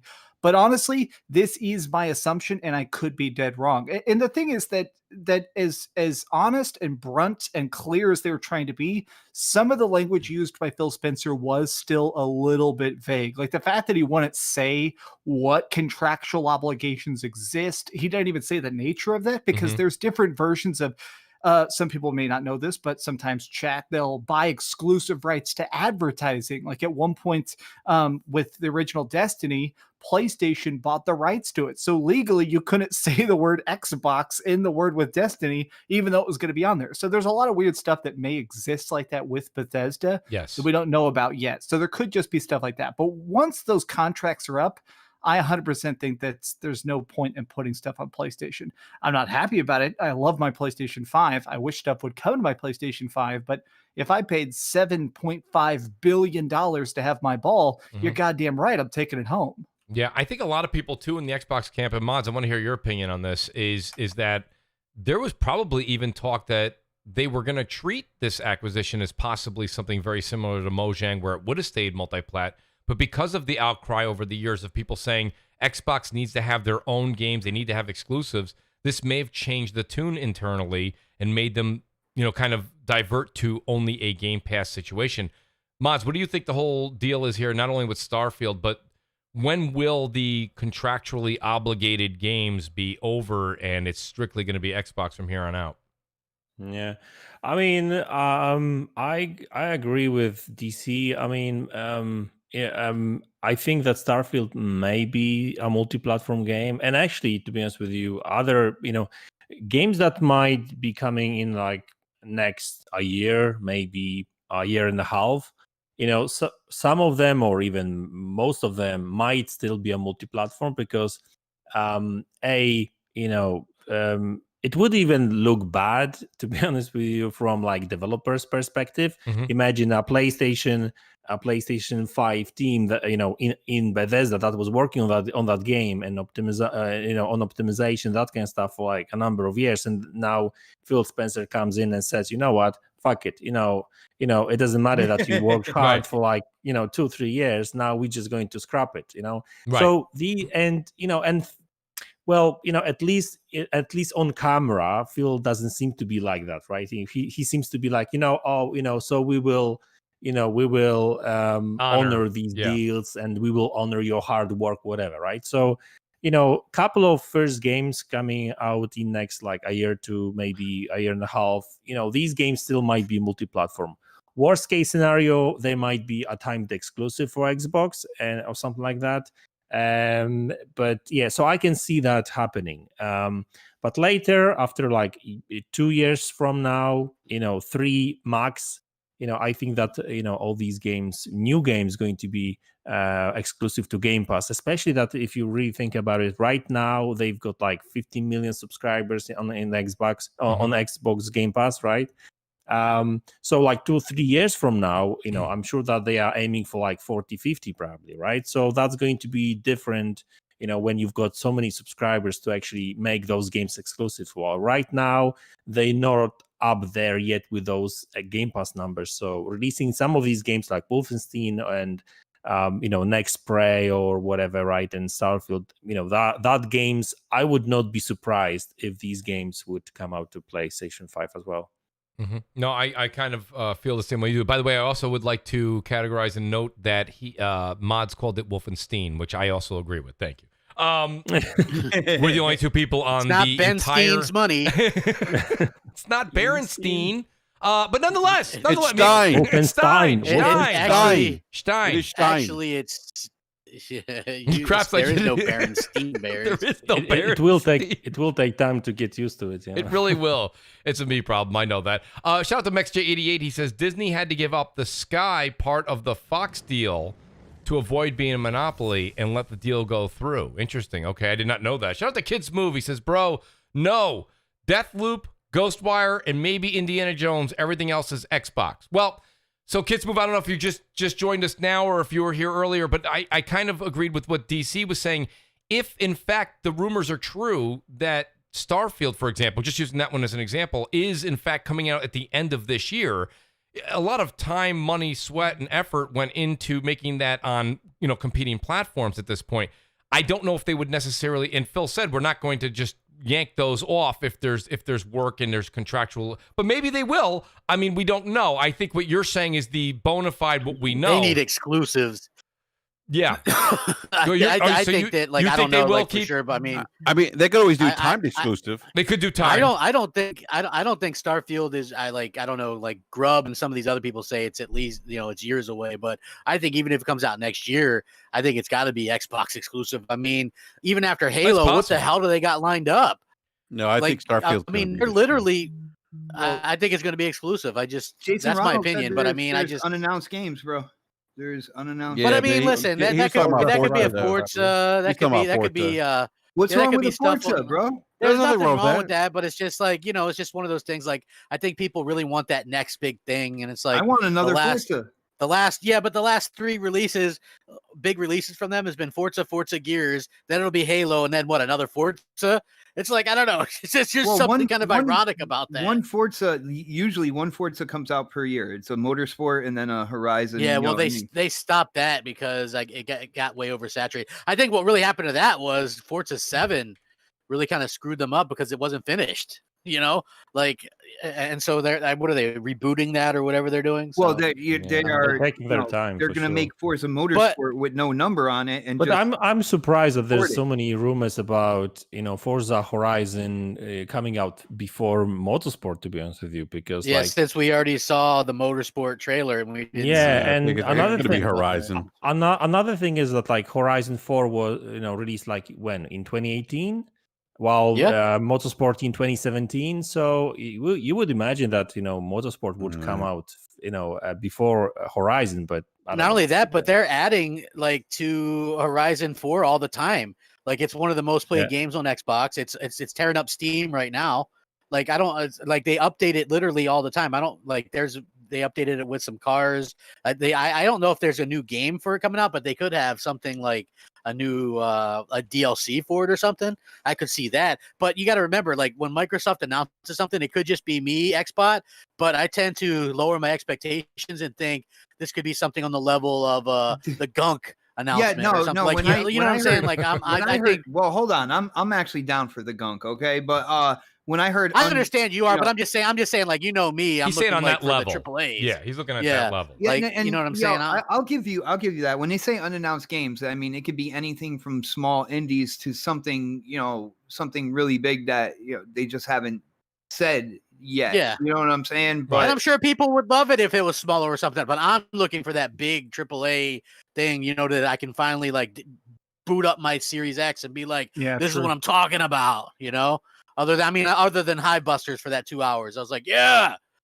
Look, man, I love racing games, and even I am kind of tired of just Forza. At this point, I just want anything else. If they come out here and they go, "Here's our biggest secret project, Forza 22," I don't give a shit. Hey, how about this time number anymore, guy? All right. I enjoyed Dirt 5 a lot recently, so that's same. Dude, I'm hooked on it right now. Hey, like Gears 5 is great. It's really, Dreamcast guy, how about Project Gotham Racing? All right, you know what? Suddenly I'm interested again. I would love that. I would love that too, actually. Well, let me do this. I kind of want to switch, just change gears slightly again, because this all does fall under the Microsoft Bethesda topic that we're talking about. I'll start with Brap. Brap, I haven't started with you yet. Let me see this much. I know you got a lot to say. What can we expect or not expect from Sony's camp now? Reactions. Do they need to respond? And let me pose this question that I've said to you guys a few times week in and week out, but now it means a little bit more. Okay, let's not look at it as Sony needs to respond quickly because Microsoft got Bethesda. No, that's not really the case. What I'm thinking, if I'm Sony and I'm sitting there, I'm saying, well, wait a minute. Microsoft just grabbed hundreds upon hundreds of developers. That's talented people that usually would jump from here to there. They're with Microsoft now. Okay, they have all those IP. Well, if Microsoft grabs another publisher and then another publisher, well, the talent pool is getting smaller and smaller and smaller. And if you guys don't believe me, let me just talk sports for a second. Okay, there's the NFL, and then they tried to do the XFL. And the idea behind the XFL was, well, we don't need to, there's a lot of talent out there. We don't need to have the NFL with all their ridiculous rules and regulations. We can have our own league, and we'll pay you, and we'll do this and that. Guess what? It didn't pick up because there's not enough talent out there. That's why the NFL dominated. What I'm saying to you is this. There's only so much unbelievable talent out there. If Microsoft starts going out there and scooping it up, if I'm Sony, I'm not worried that they're going to beat us in games. What I am going to say is this. As a matter of fact, after 3, 6, 9 years down the road, they may absorb a tremendous amount of the talent. So I need to make sure that at the very least, even if it's not me going IP for IP, I definitely need to have the intellectual property, if you will, that's in the working minds of the creative men and women that are making video games. So, Brap, that was a long-winded entrance, but I got to be honest with you. What do you think? Does Sony have to react with some sort of purchase just so that they can retain some of the talent out there? Oh, wow. That's a great question. I don't think they need to do anything right now, per se. Sony's really good at money heading. And there's their article, I forget who it was. I don't think it was Kotaku. I forget who it was, that basically Sony had been outbidding Microsoft for third-party exclusive second-party deals, right? Mm-hmm. And I think that's the route that Sony is going to do. But I do think though, and where Sony's had some, where Sony really has had some success with, if you compare them to Microsoft, the PlayStation platform is more of a global brand, global brand, right? Yeah. Good point. Yeah, and Microsoft doesn't have that. If Microsoft starts acquiring like WB, other publishers like Square Enix, I don't think that would happen. I don't think Microsoft could ever touch Square Enix, but who knows, right? I think at that point, Sony needs to probably do something, and they could. They don't have to do it right now, right? I mean, there's no. I don't mean it. This is not next week, but I mean, do you think they're talking about it at Sony Entertainment? I wouldn't be surprised if they weren't talking about it. Like, they have to know. Jim Ryan has to know. He has to be reading the tea leaves right now and saying, "Wait a minute, guys. Like, Microsoft's acquiring a lot of publishers, and we might need to make a move." And they have enough cash to do it. Like, I know a lot of people say, "Oh, Sony's not as rich as Microsoft." Sony's got $58 billion in cash, that they can burn through. And that's basically we looked at like Square Enix. Square is 3.5 billion or something like that. So exactly. I mean, I could see them buying crap. I could see them buying a Square Enix. That would make sense for Sony, given the relationship, the history there. I could see that. I could see them maybe going into the coffers and buying Capcom or buying Konami, maybe bringing back some of those old Konami IPs that people want. Konami's sitting on a lot of IPs that a lot of gamers would want to see back. But I don't think they make a move right now. I think Sony's approach is kind of what, like, you see the investment into From Software's parent company. I forget the name of From Software's parent company, but that kind of gave them a seat at the table where they can kind of get a preview or a peek into what maybe From Software is looking into. And it's just more, that deal's actually more than From Software. I think the parent company's into like anime and other things that Sony owns, like Crunchyroll and some other streaming apps. But that gives them a seat at the table. I see Sony doing that more right now in the near term, making small investments like they did with Epic. But I think at some point, if Microsoft continues to make big moves, Sony's going to have to do something. That's my point. This is not the conversation. And DC, I'll kind of go to you, or crap, guys chime in. This is not the conversation you see on Twitter where people are like, "Well, the Sony's got to respond." I don't mean they need to go out there tomorrow, not right now, no, and start taking out their Visa and MasterCard and buying people out. I'm talking about. Mooch, I'm sorry, I don't mean to interrupt. Can I say one more thing? Absolutely. If they really, I used the example on DPS podcast last night. Yeah, great show. Yeah, thank you. Like, I look at them, like, I look at Game Pass as Netflix, but I look at Sony, if they got into, like, if they really started like pivoting and really starting marketing PlayStation Plus or PlayStation Now. PlayStation Now, by the way, has a lot of games in it. Like, people always talk about Game Pass has a lot of games. PS Now has a shit ton of games for $60 a year. It really does. Sony doesn't even talk about it. No, they don't. They really don't even talk about it. No, they don't. But not only that, the thing is that I like to point out, like, a lot of people don't know this, is because they go, "Oh man, Game Pass is such a great deal." And like I said, the main difference that I've noticed is they got more of the indies and double A's that can get in there day one. But for $180 a year to get Ultimate, and you get EA Play included with that, it's like 300 some games. You could get PlayStation Plus, PlayStation Now, and also EA Play for $150 a year. So for $30 less, and that's over 1,300 games. Yeah. Right. Like, that's for the entire year. So a lot of people don't notice that. And a lot of the third-party games are the same. But I think the biggest difference is, like I said, you have those newer double A's and indies and stuff dropping day and date on Game Pass and not PlayStation Now. And it's like, so it's not as big of an event. I think only once a month they're like, here's 3 new games coming to PS Now. You know what I mean? Because believe it or not, they had stuff like Control on PlayStation Now well before it came to Xbox Game Pass. It's like they have some newer games on there. It's just, I think they need to restructure, put stuff on there that your big exclusives. Let's be honest, once they're down to $20 or $30, put them on there. It's still going to be an incentive to people. And, next thing drop some dollar deals too. That probably wouldn't hurt. Right? Like, start offering $1 or a box of donuts, or, you know what I mean? Like, hey, buy a can of Crisco and get it gets the word out. PlayStation Plus. Offer a couple weeks on a box of Cheez-Its, man. Come Why on. not? There you go. Exactly. But exactly. I was going to say real quick with Sony, though, the one thing that Sony has, and I kind of like related to Disney, they have these really big IPs, God of War, Ratchet and Clank, The Last of Us, That's the one thing Sony has, and they can go back into the coffers of, SOCOM, Siphon Filter. There's that Metal Gear Solid remake rumor out there that's been out there for a little while that Sony's apparently going to make that again, and SOCOM's out there too. But they have a lot of IPs that resonate with a lot of people in the gaming community, a la like Disney. Disney owns like the Star Wars franchises and Pixar and all that. Like, so Sony could pivot, and they could certainly bring a lot of quality content and make a platform very attractive to people potentially. Yes. And I think they could also bundle with that platform. I think the one thing Sony can do that Microsoft doesn't have, and I know Sony just kind of poo-pooed the whole movie thing, but Sony also has music. They have movies. Yeah. They have the Crunchyroll service, the anime stuff. They're trying to buy it. They own the market, I think, on anime at this point. Yeah, I mean, Mooch, they could bundle all of that stuff, games, movies, anime, music, into one subscription service, right? And I don't think there's anything out there like that right now. I could be wrong. I don't think there is, though. Not that comes to mind. No. I do want to do this real quick. Let me just say, shout out to Toto Dope for the super chat. Appreciate that. And then MexJ88 says, canceling agreements made before the purchase would put a label of aggressive business practices on Microsoft and put into jeopardy any future acquisitions. So shout out to MJ88. And then shout out to Sir X-Man here. He says, I would love to work for a company and just drink. Well, I think you'd have a lot of people standing right behind you. Buddy. Right.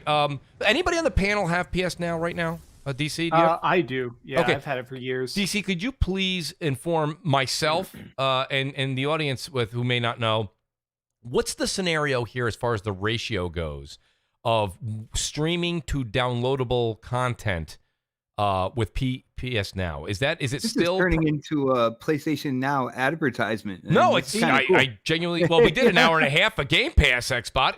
Go ahead. And I'm curious. I still don't. Even as somebody who's had it for years, I still don't think it's enough download. It is still streamed, and while the streaming is getting better, I still just don't like PlayStation Now very much. I do keep it because occasionally it is nice to just install something instantaneously.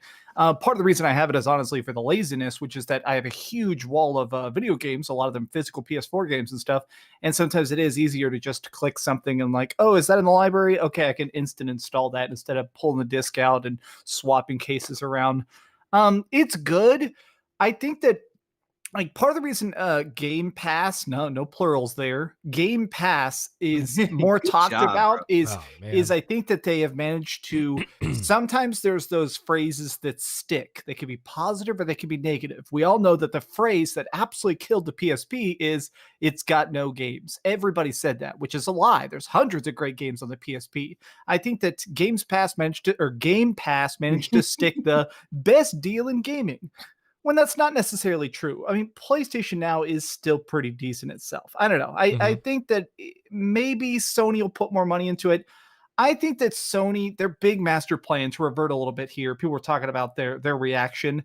I think that this is a reaction to Sony already. Like, what is it? 2 years ago, Sony released that big statement saying we're going to release less games per year, but much higher quality games. And then they basically followed it up by dropping Last of Us back to back with freaking Ghost of Tsushima and melting everybody's brains. Yes. I think that these deals are Xbox's response to that, as saying, okay, you're going to keep releasing 10 out of 10 games, 3 every year. What if we released 20 games a year that are 8 out of 10? Like, this is their reply. Okay. You're being very kind. A couple of those could squeak into the 7s. Yeah, you're right. A 7.6 at a Fallout. By the way, I don't know what to do now. If Dreamcast guy stops calling it Games Pass, it's just going to absolutely devastate me. You're welcome, Mooch. You're welcome. Xbot, you are that's a demerit for the Xbox 448. Nonetheless, I will say as much. I do want to kind of talk about this. And speaking of Xbox, the price for the plane flight from Seattle to Connecticut just went up. It just went up, didn't it? Yeah. Shout out to Doomsayers Network. He says Brap is exactly right, and I've been saying this same thing for months. Sony is more the Disney to Xbox the Netflix. So there you go, Brap. You got somebody in the audience who completely agrees with you. I do want to kind of just shift here. We've talked a lot about the acquisition, what happened, what may come down the pipe. I do want to discuss this, and I'll start with the famous Xbot 448. Yes, Xbot, so recently 343 Studios went ahead and they did slight, I almost seem like a documentary, if you would. Pictures, they had interviews with everybody, and everybody in the staff basically went through and said and updated the fans to what they've been doing over the course of this delay. And a lot of them kept reverting back to saying, well, we released those 4 pictures and we think everybody can see the pictures are better. And I heard that over and over and over again. I've said this some weeks in and weeks out now, at least 2 or 3 that they've released those photos. I think that they look polished. I don't necessarily feel like things are different. We haven't seen anything. So I didn't definitely look better. They definitely look better. Screenshots look better. I but mean, then anything again, can look better in still photos. Right. Listen, crap. Let me finish before. Let me finish. My bad. Let me finish. I was gonna say a Yes, screenshot please. can look incredibly good, and then when you play it and the game's in motion, it does not look like that. All right, you got, you're moving around stuff. You got the motion blur or whatever happening, and you don't know what the game looks like, in motion. But the screenshots did look good. There was a lot more detail in places that people were complaining about and such. But are you asking me like why they're? It seems like they're drip feeding. I guess what I'm stuff, asking, my question is this enough? I at this point, this game's coming out at the end of this year, and every time we keep saying that, you look down at the calendar. Here we are, middle of March, and this game was supposed to come out in November. I myself personally, I don't want a documentary from the staff at 343. You know what I want? I want to see some roll footage. Oh yeah, and you're gonna get that closer to E3 is what you're gonna do. And what they're trying to do is they're trying to I guess you could say appease the fans. Like, oh, we're gonna let you know what we're doing and what's going on. And that's why they keep pointing to like the screenshots and stuff like that, because there's a plan in place at Xbox and 343, and they're not going to deviate from that plan. And when they show the new gameplay, it's going to be closer to, the highlight of the year. So it's going to be around June, when Xbox does their kind of like showcase for the games that are coming out and all that good stuff. And they're going to find ways, or they're going to think that they find ways to kind of like keep the Halo fan base thinking they're informed. You see what I'm saying? I do. And it's a marketing tactic. Different companies will use that. But the thing is, when you deal with the Halo community, that is a beast in and of itself. First off, you're never gonna please the entire Halo community, and they are very vocal as well. So you're gonna break his knees. Don't you dare! Don't you dare! That is terrible. So you're gonna hear negatives about everything that 343 does. They could show gameplay and stuff like that, but there is going to be a group of the community that would complain about it no matter what. And that's the nature of the Halo community right there. And I think that's the nature of almost every community at this point. I hope 343 does realize that, because I believe a bunch of their problem was they were catering to the old school Halo. They thought they were catering to the old school Halo community with certain visual cues for Halo Infinite, and then they got a backlash from that as well. So all in all, I think it looks good. I'm really excited about the what we saw with the multiplayer. And again, it was armor pieces and stuff like that. But just to see from the armor pieces, you can get kind of like an overall kind of like aesthetic style to what the multiplayer is going to look like. And it's very clean, very polished. I really like the look of the new Spartan armor and stuff.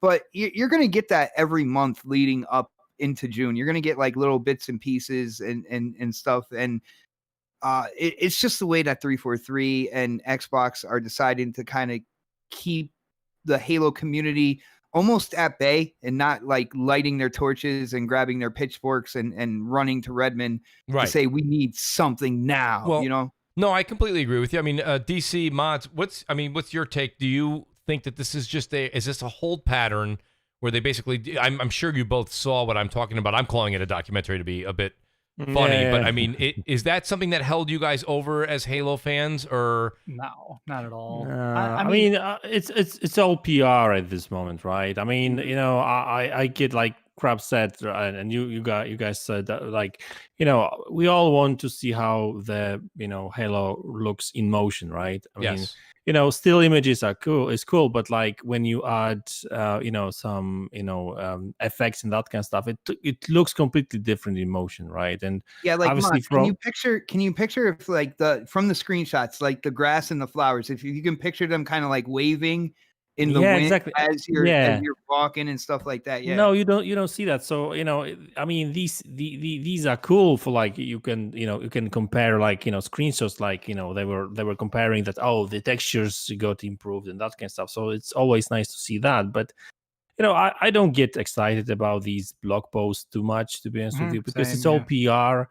And what do you expect developers to say? Oh, you know, we are having, you know, imagine a documentary on, you know, what kind of issues they are encountering right now during the development, right? I mean, you know, these are just PR kind of documentaries and blog posts. And don't get me wrong, it's nice that they're actually doing them and they keep people in the community updated. Obviously, that they, you know, at least in terms of, you know, what the game is going to be like.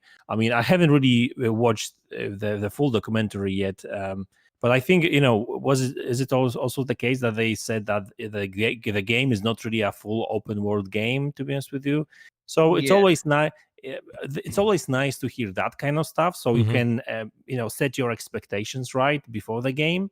So wait, so Mods, not to interrupt you, but that's interesting. I must have missed that. So it will be more of a classic Halo in that format, right? Where there'll be a beginning to end if it's not open world?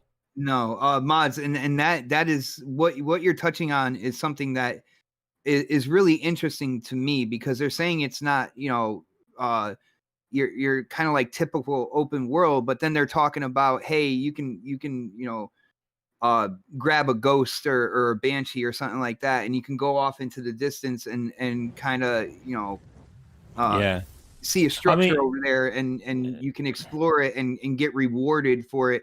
Like it's weird the way that they're saying this, man. Yeah, I think it's just not fully open world, right? You know, you're still going to have, like, you know, some limit, because like in Red Dead Redemption, for example, you can go wherever you want, right? Basically, right? So I think, you know, there's going to be some limitations there in Halo Infinite. So I don't expect like a full blown sandbox kind of game. It will be a kind of more open, you know, and the most open kind of Halo game, I think. So, you know, and this is the thing, like, they talk about it, but until you see it, you play it, you know, it's, you know. Yeah, I agree. You know, now that I think about it, you know, the first time you touched on a Halo ring in Combat Evolved, remember that feeling you got where it was. You could choose where you go, like when you were, like, you know, shortly after you crash, right? You know, there was like this open segment, right? So they made back to that, man. They're always, when they're talking about Halo Infinite, if you notice, they're always pointing back to kind of like that time in Halo Combat Evolved, and saying that, you know, we're bringing that exploration back. And I remember the feeling I got when I dropped onto that Halo, and I was like, what? I can go over here and I can go over there. I can go what? It felt like open world, even though it wasn't necessarily like that. So I guess they're kind of evolving that whole kind of like setup for Halo Infinite. I guess my problem with this, because I did watch it, I did look at the screenshots, I did read the whole like Zeta blog post thing.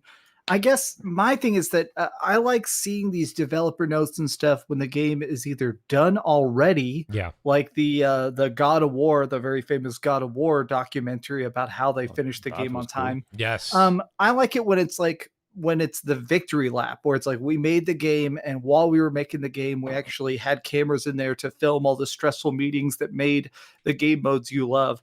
This felt really weird, like they'd already hired the guys to do the victory lap freaking documentary, and they paid them like 2 years ago, and then the game's not done. So, all right, show up, guys. I guess we'll just talk about ring physics and how you can knock stuff off the edge.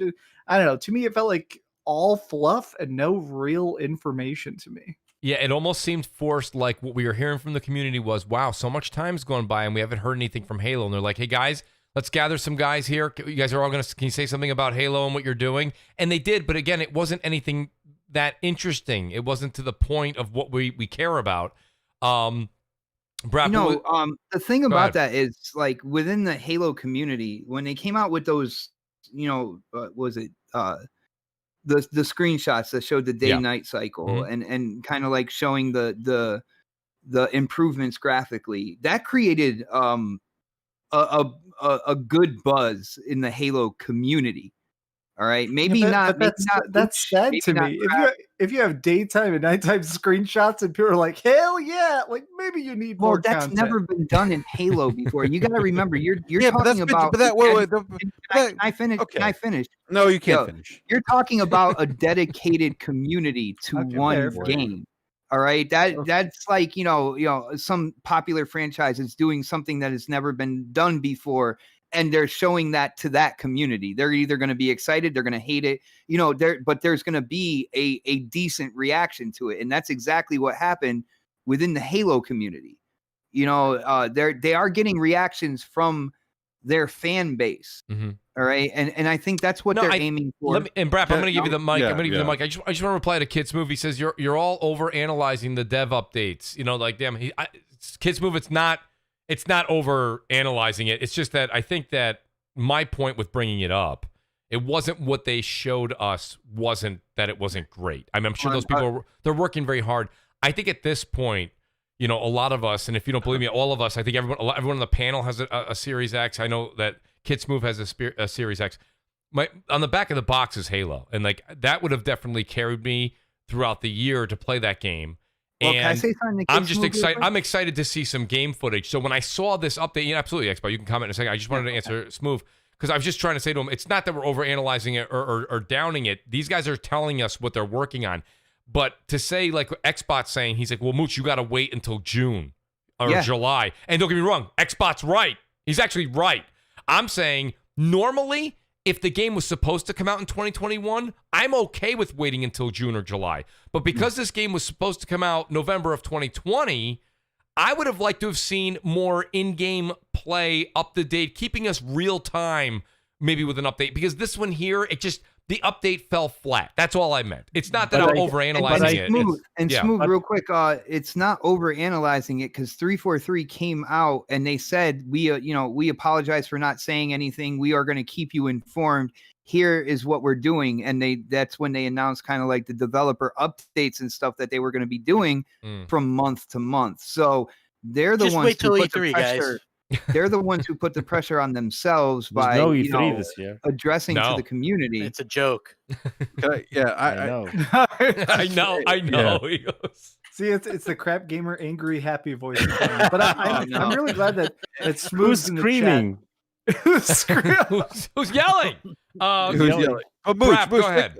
Oh my God! Someone's comparing Returnal to Record. Jeez. Oh, geez. Don't do that. Whoa! Really? Don't do it. Well, ban him. Don't ban him. Oh God. Okay. Like, what are we doing? Like, what are we doing here, people? Like, really? Like what? Like, we're talking about Halo and like night and day. Daytime. It's never been done in Halo. That's amazing to me. No, bro. it's not amazing. It's been done in other games. Halo is not another game. It's Halo. Halo is a trendsetter. Like I don't understand why. Like, that's a big deal for the Halo community. Like, right. It's been done in other games. Halo, at its core, has always been a trendsetter. That's not a trendsetter type thing. Okay, so you get your core Halo gameplay. You get your core Halo gameplay. No, it's not. Look, let me tell you something. It's not enough for me. It's just not. And no problem. I think for a lot of people, it's not enough. Like we got Worry Word in the chat. Community, bro. I've been there day one for Halo. Right. And like, okay, night and day, like really, like I wasn't excited about that. I'm like, okay, and like, I especially after what they showed us in June, come on. Like, I'm like, look, I hope this game, I'll be frank here. I hope this game turns out. You're being Sanchez. Well. Yeah, right. What was Dreamcast guys? I forgot, but look, I want this game to do well. I really do. But I'm concerned. I'm really concerned. And look, a lot of the screenshots looks great. The screenshots look great. The update was nice that they gave us, but the night and day stuff. I read that. I'm like, okay. Like every other game's done that. Like Halo needs to be special. Like the thing is that what people don't realize is that there's so many games that are out now that do like Halo better. Mm-hmm. You know what I mean? Like in terms of shooting per se. Don't you dare say Call of Duty. So wait, so you know, no, I mean, that's interesting that he says that. Now, Destiny, do you think? Destiny? Yeah, do you think that Halo Infinite needs to come out and well, listen? They didn't reinvent the game in 12 months. Let's just give them like I said, let's give them the benefit of the doubt here. What you saw last year, whether you liked it or not, they're going to go in and polish it and make everything more shiny and look this and that. We hope the trees in the world have more of that realistic feel and the wind blowing through everything. I get it. The wind mechanics, whatever. I get that. But let's be honest. What you saw, it's more Halo. So, you know, when you say that, Brap, are you already behind the 8 ball saying this game it doesn't live up to expectations because it's already just kind of more Halo and it's not a revised, it's not a moving forward with this brand? Dude, with the grappling hook, what are you talking about not moving forward? Well, look, if Master Chief was throwing fire bombs, it's not exactly. Listen, Xbot, I'm only asking. I'm not saying they have to. I'm asking. I don't think a grappling hook is. But grappling hook is not game changing to me. Like that to me is like, you know what, we're gonna try to do something different. You know, like, okay, Master Chief is now he's gonna show his face for 10 seconds and he's gonna put the visor back down. You know, like that doesn't do anything for me, right? I think the thing is with Halo is when Halo first came out, there was nothing like it. Nothing. True. And now everyone's caught up. Everyone's caught up. Mm-hmm. Bungie, Destiny, Call of Duty, Battlefield. There's so many, like, it's a saturated market now. And Destiny, all it has going for it right now, in my opinion, is not Destiny, I'm sorry. The only thing Halo has going for it right now is its name, Master Chief and Halo. And like they have to do something. And I really do think, I think that if they can kind of recapture the magic, it's got to be done. It's got to be done the story.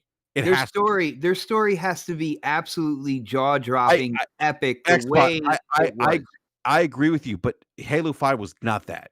That story. But right. Halo 4's story though is completely. I thought it was completely underrated. It was great. It is. It was great, but I think in this crowded space of FPS games, first-person shooters, they have to hit with the narrative. If they don't, I think it's going to be a big miss for them. I really do. You know, I don't know if you're trying if you want Halo back to Halo 2, Halo 3 status, and if you would be disappointed if it wasn't back up there. You know, back then you're right. There wasn't really anything like Halo, and since Halo's popularity and stuff.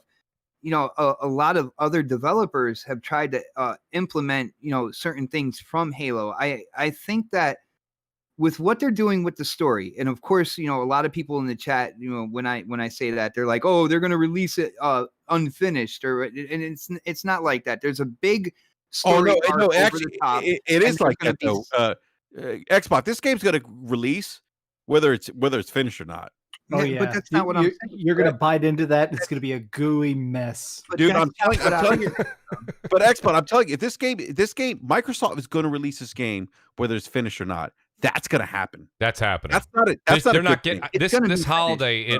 Whether it is or it isn't, they're shipping it. It's gonna be finished. They're going to ship it. Finished. All right. And the thing with this, it can be finished, but it doesn't mean it works. And the thing that 343 has to do, and again, I said it tonight, and I said it, the last time we talked about Halo, is that story has to be jaw-dropping, absolutely incredible. The what we know from Halo, and when you put that together with what they're doing with the multiplayer. I think you don't really have a lot to worry about unless you personally want Halo 2, Halo 3 popularity status. If you want it to where there's hordes and hordes of people in New York City just completely lining up, all that good stuff, the hype from back in the day, right? If you're going to be disappointed with anything less than that, then you're probably going to be disappointed. Because you don't see any games like that now, except for like Fortnite. Go ahead. No, I don't agree with that. Go ahead, I Max. wouldn't really worry about the story and that kind of stuff. To be honest with you, I mean, I think they realize that they fucked up with Halo 5, and I'm sure they will do good with the story this time around. If anything, I would actually be worried about like technical side of things, right? And it's kind of weird that Brab doesn't really bring this up, but Leviathan Gamer actually spoke about it on your show the other week, I think, where he basically said that like up until like 2018, the Halo Infinite was not even in proper production. Yeah, they that's were a good point. they were still figuring out wow. what game engine to use and that kind of stuff. So it looks like those rumors about like a concept of using Unreal Engine for that game as it was actually true, right?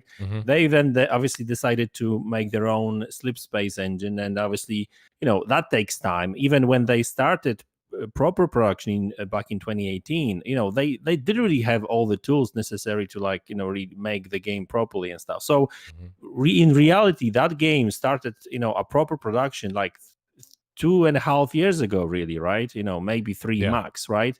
That's not really a lot for that. I mean, that has been done in the past with Halo games, we know that, right?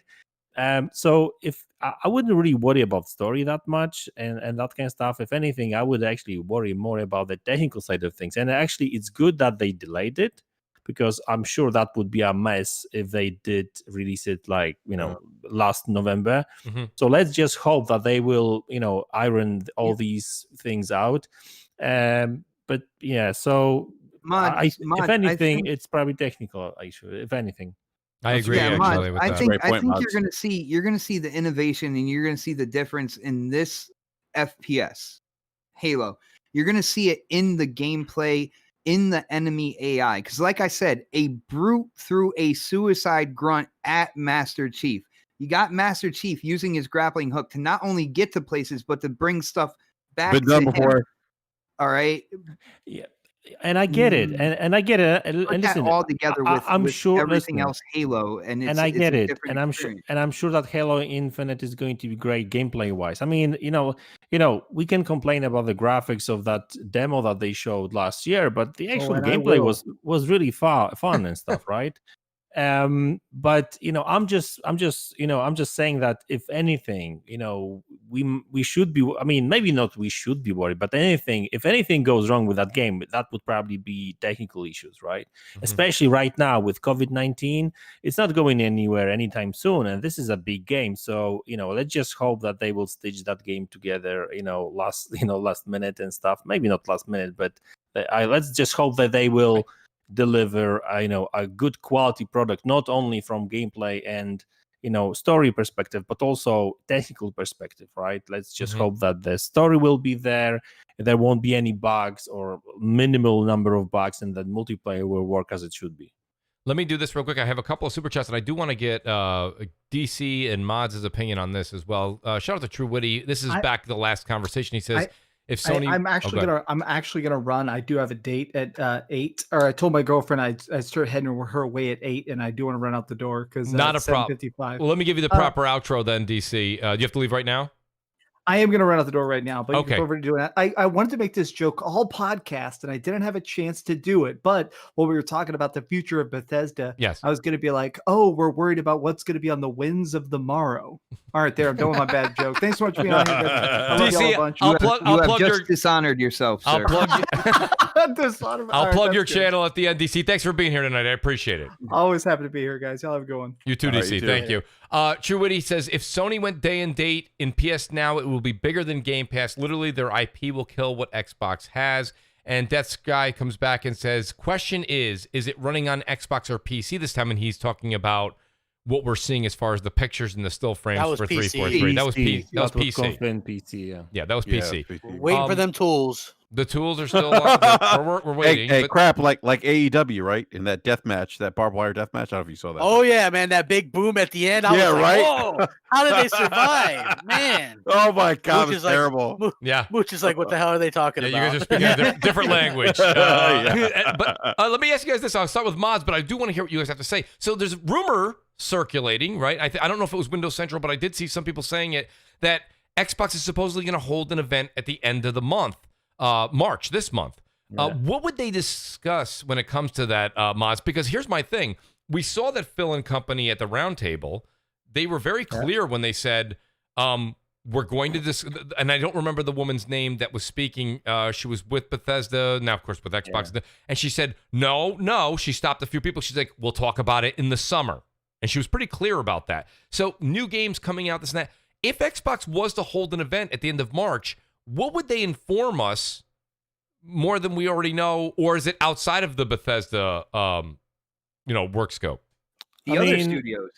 Yeah, that's one thing, but also prior to Windows Central article, Paul Thurrott actually tweeted out a couple of days ago that there's going to be an event on March 23rd, right? And now Windows Central says that was moved, by a couple of days. But actually, Aaron Greenberg replied to that tweet, and he said, just to keep the expectations in check, don't expect any new announcements, right? Okay. So he kind of confirmed sort of that there might be an event. There's right? an event, but what will be discussed sounds like it wouldn't be anything major. So if anything, we'll probably just see updates on the games that have been already announced, because obviously first party wise, there's not really much coming other than Mods. What's up, Mods? Elden Ring confirmed. Really? No, I'm just joking. I'm joking. I'm joking. That's how Brap throws that. I thought that something happened during the podcast. For that game, it doesn't. Well, so Crap. It's the same. Miyazaki. It's a Miyazaki son. That's why. Yeah, it's part of the Souls. It'll be a part of the Souls Miyazaki, family. yeah. So you're gonna get everybody that loves Souls games just lined up for that. No, that ain't me. No, that will not be. Crap's like, I'm going to be sleeping fine that night on release. Yeah. Crap, no Bloodborne crap? No Bloodborne Souls? No. Oh, you know how many people would line up to see that? That'd be fantastic to watch on stream. Crap, you should totally stream Dark Souls 3, man. I would just keel over at some point. I don't know. I love it. Maybe people would pay to see that. I don't know, but Crap, I couldn't imagine. I would super chat to see that. Seriously, I would like to host Crap on my channel for that one. Mods, I think you kind of nailed it there. I mean, Crap, are you expecting anything? I know that they're going to have a show. I really do. Let me just finish my point. No, please, I apologize. So I blame Brap for interrupting you, by the way. Yeah. So let's blame Brap for it. It was my fault. So the only thing we might actually see is just updates on these games, because if you really look at the games that they already announced, but most of the for this year, they even had this blog post in January where they listed 20 games that are coming in 2021, but none of these games has got any release dates, nothing like that, right? So other than Halo coming in November probably, or autumn, or Flight Simulator in summer, we don't have any dates for games like Stalker, the Gunk, Stalker 2, Darktide, Warhammer Darktide, Psychonauts 2. Tim Schafer already confirmed that this game is finished, right? So they just basically optimizing and last finishing touches and stuff. So, and that was in January. So when is that coming? When is that game's coming? Right. The Ascent. There's quite a lot of games from the third party developers, right? So and we don't really know what's going on with this game. So if anything, I would expect that kind of updates on these games. No, I'm glad you kind of brought that to light. I do agree with you. And now, I guess my question to follow up with that then, Mods, is this. Do you think that if they show those games in March, can we expect that at least some of those games will release before June, or these are still going to be end of the year? Psychonauts probably, maybe Ascent, because the Ascent Twitter account got a little bit more active recently. So I hope that they will release that. Crossfire. I would like an update on Crossfire, because Remedy is actually working on a single player actually for that game. So it would be nice to get an update on that. So Psychonauts, so a couple of smaller games probably, before June, July. That would be fine. Mods, is Crossfire one of those games that got impacted because of the pandemic? I think that's I think so, because that game, I haven't checked the website recently, but last year when I checked the Microsoft website for that game, it was 2020 game, right? I believe so. It was. Yeah, so people it were was expecting impacted, it to. Either whether it was the multiplayer or the single player, that I get confused on, but they were expecting it to be almost a console launch game, I believe, if I remember right. Yeah. But yeah, here we are, guys. We are at the 2-hour mark here in New York. And, you know, I want to say a special thanks to Mods here for being here, because I don't know if you guys know this, but, and Mods, correct me if I'm wrong, you are living over in Poland. And what time is it right now in Poland? 3 a.m. It's 3 a.m. I asked him, I said, Mods, if you could you just take a nap and drink a large pot of coffee before the show, which he did, by the way. I want to say... I did have a nap, yeah. That's so I want to say thank you to you for making this. It's not easy. I understand it's not easy. A lot of times we do try to get people over from Europe to join us, and to be honest with you, or from over the pond, and I gotta be honest with you, it's not easy, because a lot of times it's just the time it just doesn't work out, especially with an evening show. It actually works pretty well for me, because it's Friday, so tomorrow is Saturday in a way, so I can sleep a little bit longer than usual. So what you don't realize, Mods, is I just wrote down invite Mods at least once a month. Okay, so thank you for that, Mods. I now know that you can be a regular on the show. I want to say thanks to everybody that's here. You guys are all outstanding. Guys, we had almost 500 people. Please do hit that like button before you leave. Please do hit that subscribe button before you leave. And if you do want to become a Mooch Maniac family member, right above the description is that join button. Let me go in reverse order here, and I will say this much. I'll do a quick little outro for DC. Dreamcast Guy was outstanding tonight. Please go over and check him out. It's Dreamcast Guy on everything, so go check him everywhere. He does one video at least a day that I'm aware of. Maybe he takes a day off. When he does, he tells you on Twitter when he's taking the day off. So shout out to DC. Outstanding to have him on here. And then secondly, let me say thanks to Mods again. Mods, do me a favor, buddy. Not only please do come back on CrossFire, but also let everybody know where they can find you. And like I say, this was fantastic to have you on the show for the first time, and certainly won't be the last. Well, thank you very much for the invite. Obviously, I had a lot of fun with you guys over here. So Thank you. Talking games and all these latest news. So yeah, great fun. You can find me on Twitter, Mods Gaming PL, or YouTube, Mods Gaming. Yeah, I do daily videos and that kind of stuff. Latest videos, latest news and stuff. So check that out if you like that kind of stuff. Yeah, thanks a lot again. Appreciate it, Mods. Absolutely. We will have you back on the show. And then I've got my buddy here, Brap Basement Radio Arcade Podcast. Brap, just like every Friday, man, outstanding to have you here, dude. Love your input on games, the back and forth, the banter, the great discussions, and the Crossfire. You're a part of all of it, buddy, and I couldn't do it without you. Thanks a lot. Appreciate you being here. Let people know where they can find you. Yeah, absolutely, Mooch. It's like, this is really my happy hour. It really is. I say that every week. I love how you say that. Now I think about that every single Friday. No, it's like a happy hour. No, it really is, because I bust my ass at work, and I've got big family, and because of the whole pandemic, I can't go out really, and it's just been this is great. Like, it really is, and I really appreciate you having me on, and always a great show. It really is great conversation. It definitely lives up. The name of the show lives up to it. Crossfire. Absolutely. So it really does. But everyone, you can find me on Twitter's Brap_podcast and Basement Radio Arcade Podcast on YouTube, live every Wednesday night at 9 p.m. Eastern Standard Time. Come out, hang out with us. It's me, B Money 101, Eric Jackson, and Slow-Mo Backslap, and the great Gaming Forte, who is MIA right now. He was MIA. Shout out to Gaming Forte. He said he was going to be able to make it tonight, but he even wrote me. He said, literally, I'm driving home. A lot of times you get home, he's got a new house and everything's going crazy. So shout out to Gaming Forte. He'll be back next week, I'm sure. Yeah, he's probably playing Destiny. That's probably really the truth. Yes. But, no. Great show, by the way. Great show. Great. Then I've got my buddy here, of course, the Xbot defense lawyer, who actually was outstanding tonight. Xbot, it is outstanding. When the weeks you can't make it, it's just not the same, buddy. It's great to have your energy here. Of course, we had a couple of Halo topics, which just are your forte. Oh, yeah. Outstanding to have you, buddy. Let people know where they can find you, and thanks for being here tonight. Well, Mooch, even on my work days now, I find myself rushing home, speeding, crossing yellow lines and stuff like that to at least get on the show. I appreciate that. Later. I really, really do. Thank you.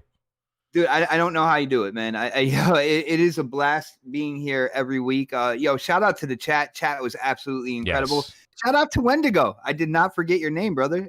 Shout out to you and your support. Of course, I am a YouTuber. I have a small YouTube channel called Xbot448. It is the home of the Next podcast, and it is the home of the Series X podcast. Next podcast always goes live Thursdays, prime time.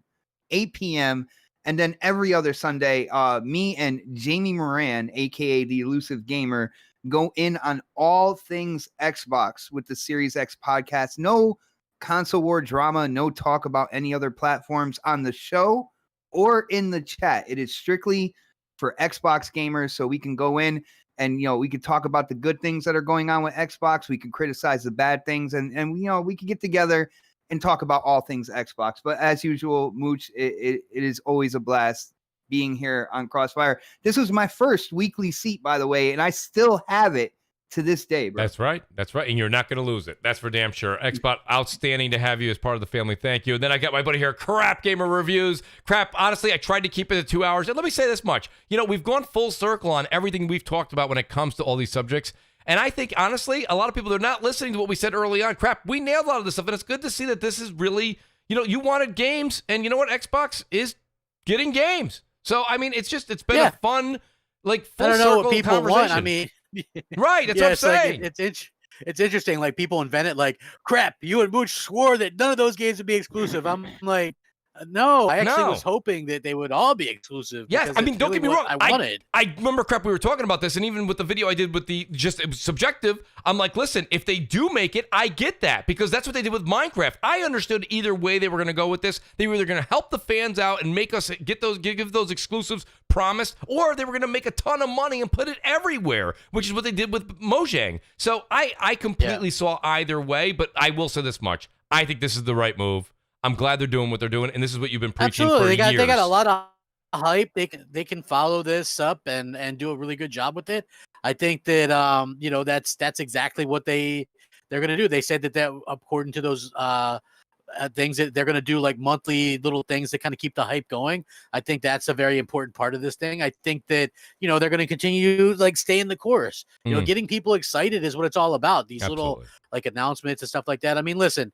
Do the 20 games from Bethesda make me excited? No, I'm not going to go back and play any of that stuff. I had no interest in playing it the first time around. But are there going to be people that are going to do that? Sure. You know what I mean? And it is exciting for the future to see, you know, 3 years from now, they're going to be really in a fantastic place. And I think that's exciting because competition is great. That's what I've been asking for this entire time. Yes. Competition. That's what I'm saying. A lot of people, like I said, the same thing here when we were saying the whole, once you start to get these big games, day and date, that's what it's all about. That's what it's all about. That's the thing. And I think this is a big move. This is a huge move. That's why I said, if I was working for the New York Times right now, I'd say Xbox strikes back. This is the first time that I've seen in a long time that they're saying, no, these games are staying on our platform and they're going on our service and they're going on day one. So, I mean, myself personally, I think this is a great thing. And, but here I am. I'm going right into another topic. Crap. Tell them about Crap Gamer Reviews. My fault. And have a great, great you evening. guys can check it out. Crap Gamer Reviews. I do some stuff there and just fun stuff. So appreciate you guys. Thanks. Absolutely. Guys, outstanding show. Your chat was, this chat was just fantastic. I'm so excited. Outstanding show. Thanks to Mods again. Thanks to DC. Guys, we'll be back next Friday, 7 p.m. Eastern Time. We'll catch you guys later. Enjoy your weekend. Game on. Do something. Peace out. We'll see you next Friday. Bye.